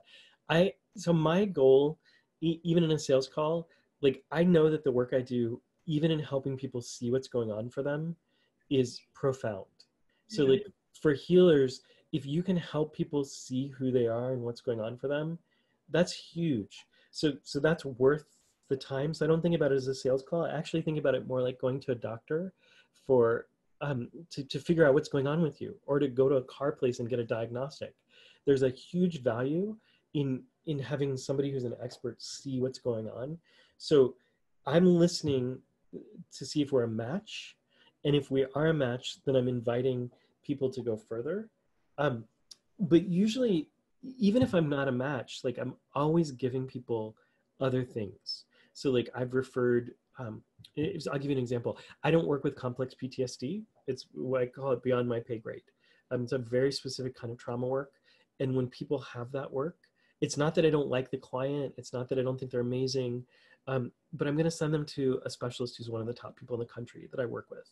If somebody came in and they were, let's say they're having problems and I could see it's because of health issues, I'm not going to try to work with them. I'm going to say, go to one of my amazing health issue people, depending on what's the health issue, and talk to them first and then come back to me.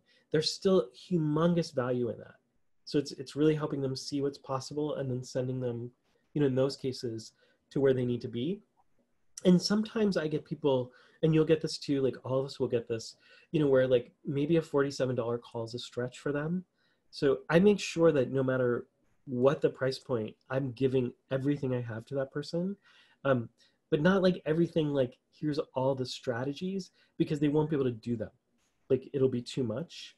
So I'm trying to give all I can that's in a sense available to them. And if somebody's in that place, I don't begrudge any of that. I'm like, great, like you stretched, let me give you everything I can. So for those folks, I'll usually give books, I'll give free resources. So you just kind of know that to me, it's not a sales call, it's an invitation to relationship. And sometimes it's like, I cannot tell you how many times somebody stretched to do a $97 call with me.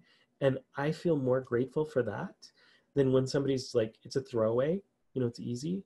So I'm going to work even harder for that person because they had so much more trust than somebody who's just like, oh, that's not even a pair of shoes. Do you know what I mean?